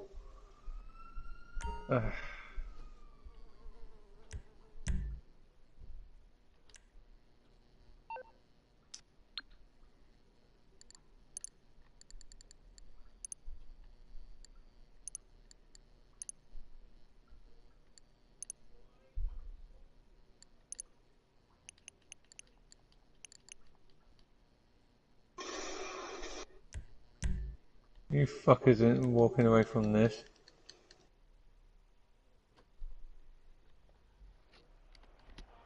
Okay, just put a radio broadcast is fine. Say it's like a shedding part of a plane. Yes, my lord. Of course, you have to engineer this whole thing so it very closely resembles the real world, because otherwise it's just going to be a lot more work to get it all to function. So the stars in the sky match the stars on You'll the never paper. believe this, there's a Obviously fucking not the coquette in the stars. parking lot. Just like you could not have a sun. Truman wouldn't know, but you have to make sure And he all has the vitamin D fucking time supplements, for it to otherwise he appear.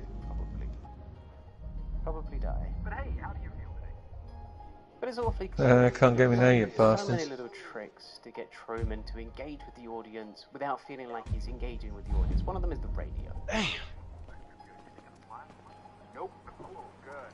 He responds to the radio like he's thinking. It's a way of getting inside of his head, understanding how he's feeling for the day. Which the plane thing, The cutscene implied Franklin was following the woman because, ooh, nice ass. No, it's because he wanted to punch her in the back of her head.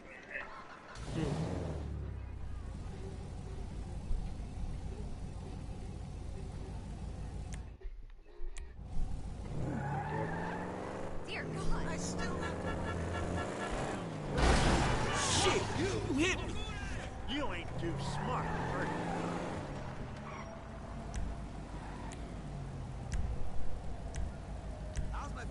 You ain't got no sense, God give a rock.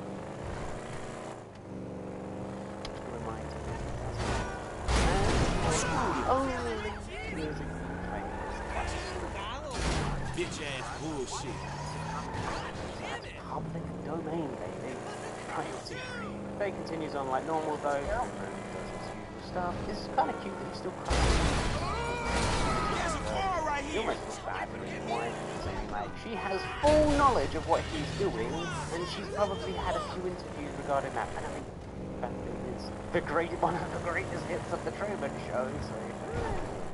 But of course, you can't actually let him pursue this woman. This woman is crazy. She is trying to get him out of the Truman Show. So you have to manipulate Truman into every decision that he ever makes. You know, you kind of have to do like a level of inception into his mind, make him think that he's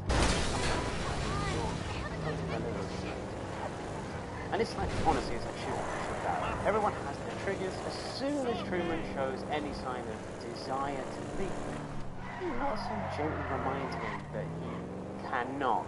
So you send him off. That little boat that's in the water, you know, a gentle reminder. The end time. Suck on that. Don't fuck with your god. And again, the thing is good, Truman gets complacent, you get your ads in, so you make your money. But of course, Truman's talking to his chum about Fiji, and he let it slip that if he gets a little bonus, he can go. Oh, no sir, a bonus for you. My lord, yes. It appears that the rain only turned on in the spot where Truman was. Again? Every time you and Marlo get together, they run around the world. What? The implications there are insane. He wants to drag his wife halfway around the world so he can go and pursue a girl that he was in love with when he was like 16 or 17 or whatever. Oh, is it 18? I don't know American grades. What? The fuck is wrong with him? He's a savage. You can't let him actually do that. Not when you have babies to make.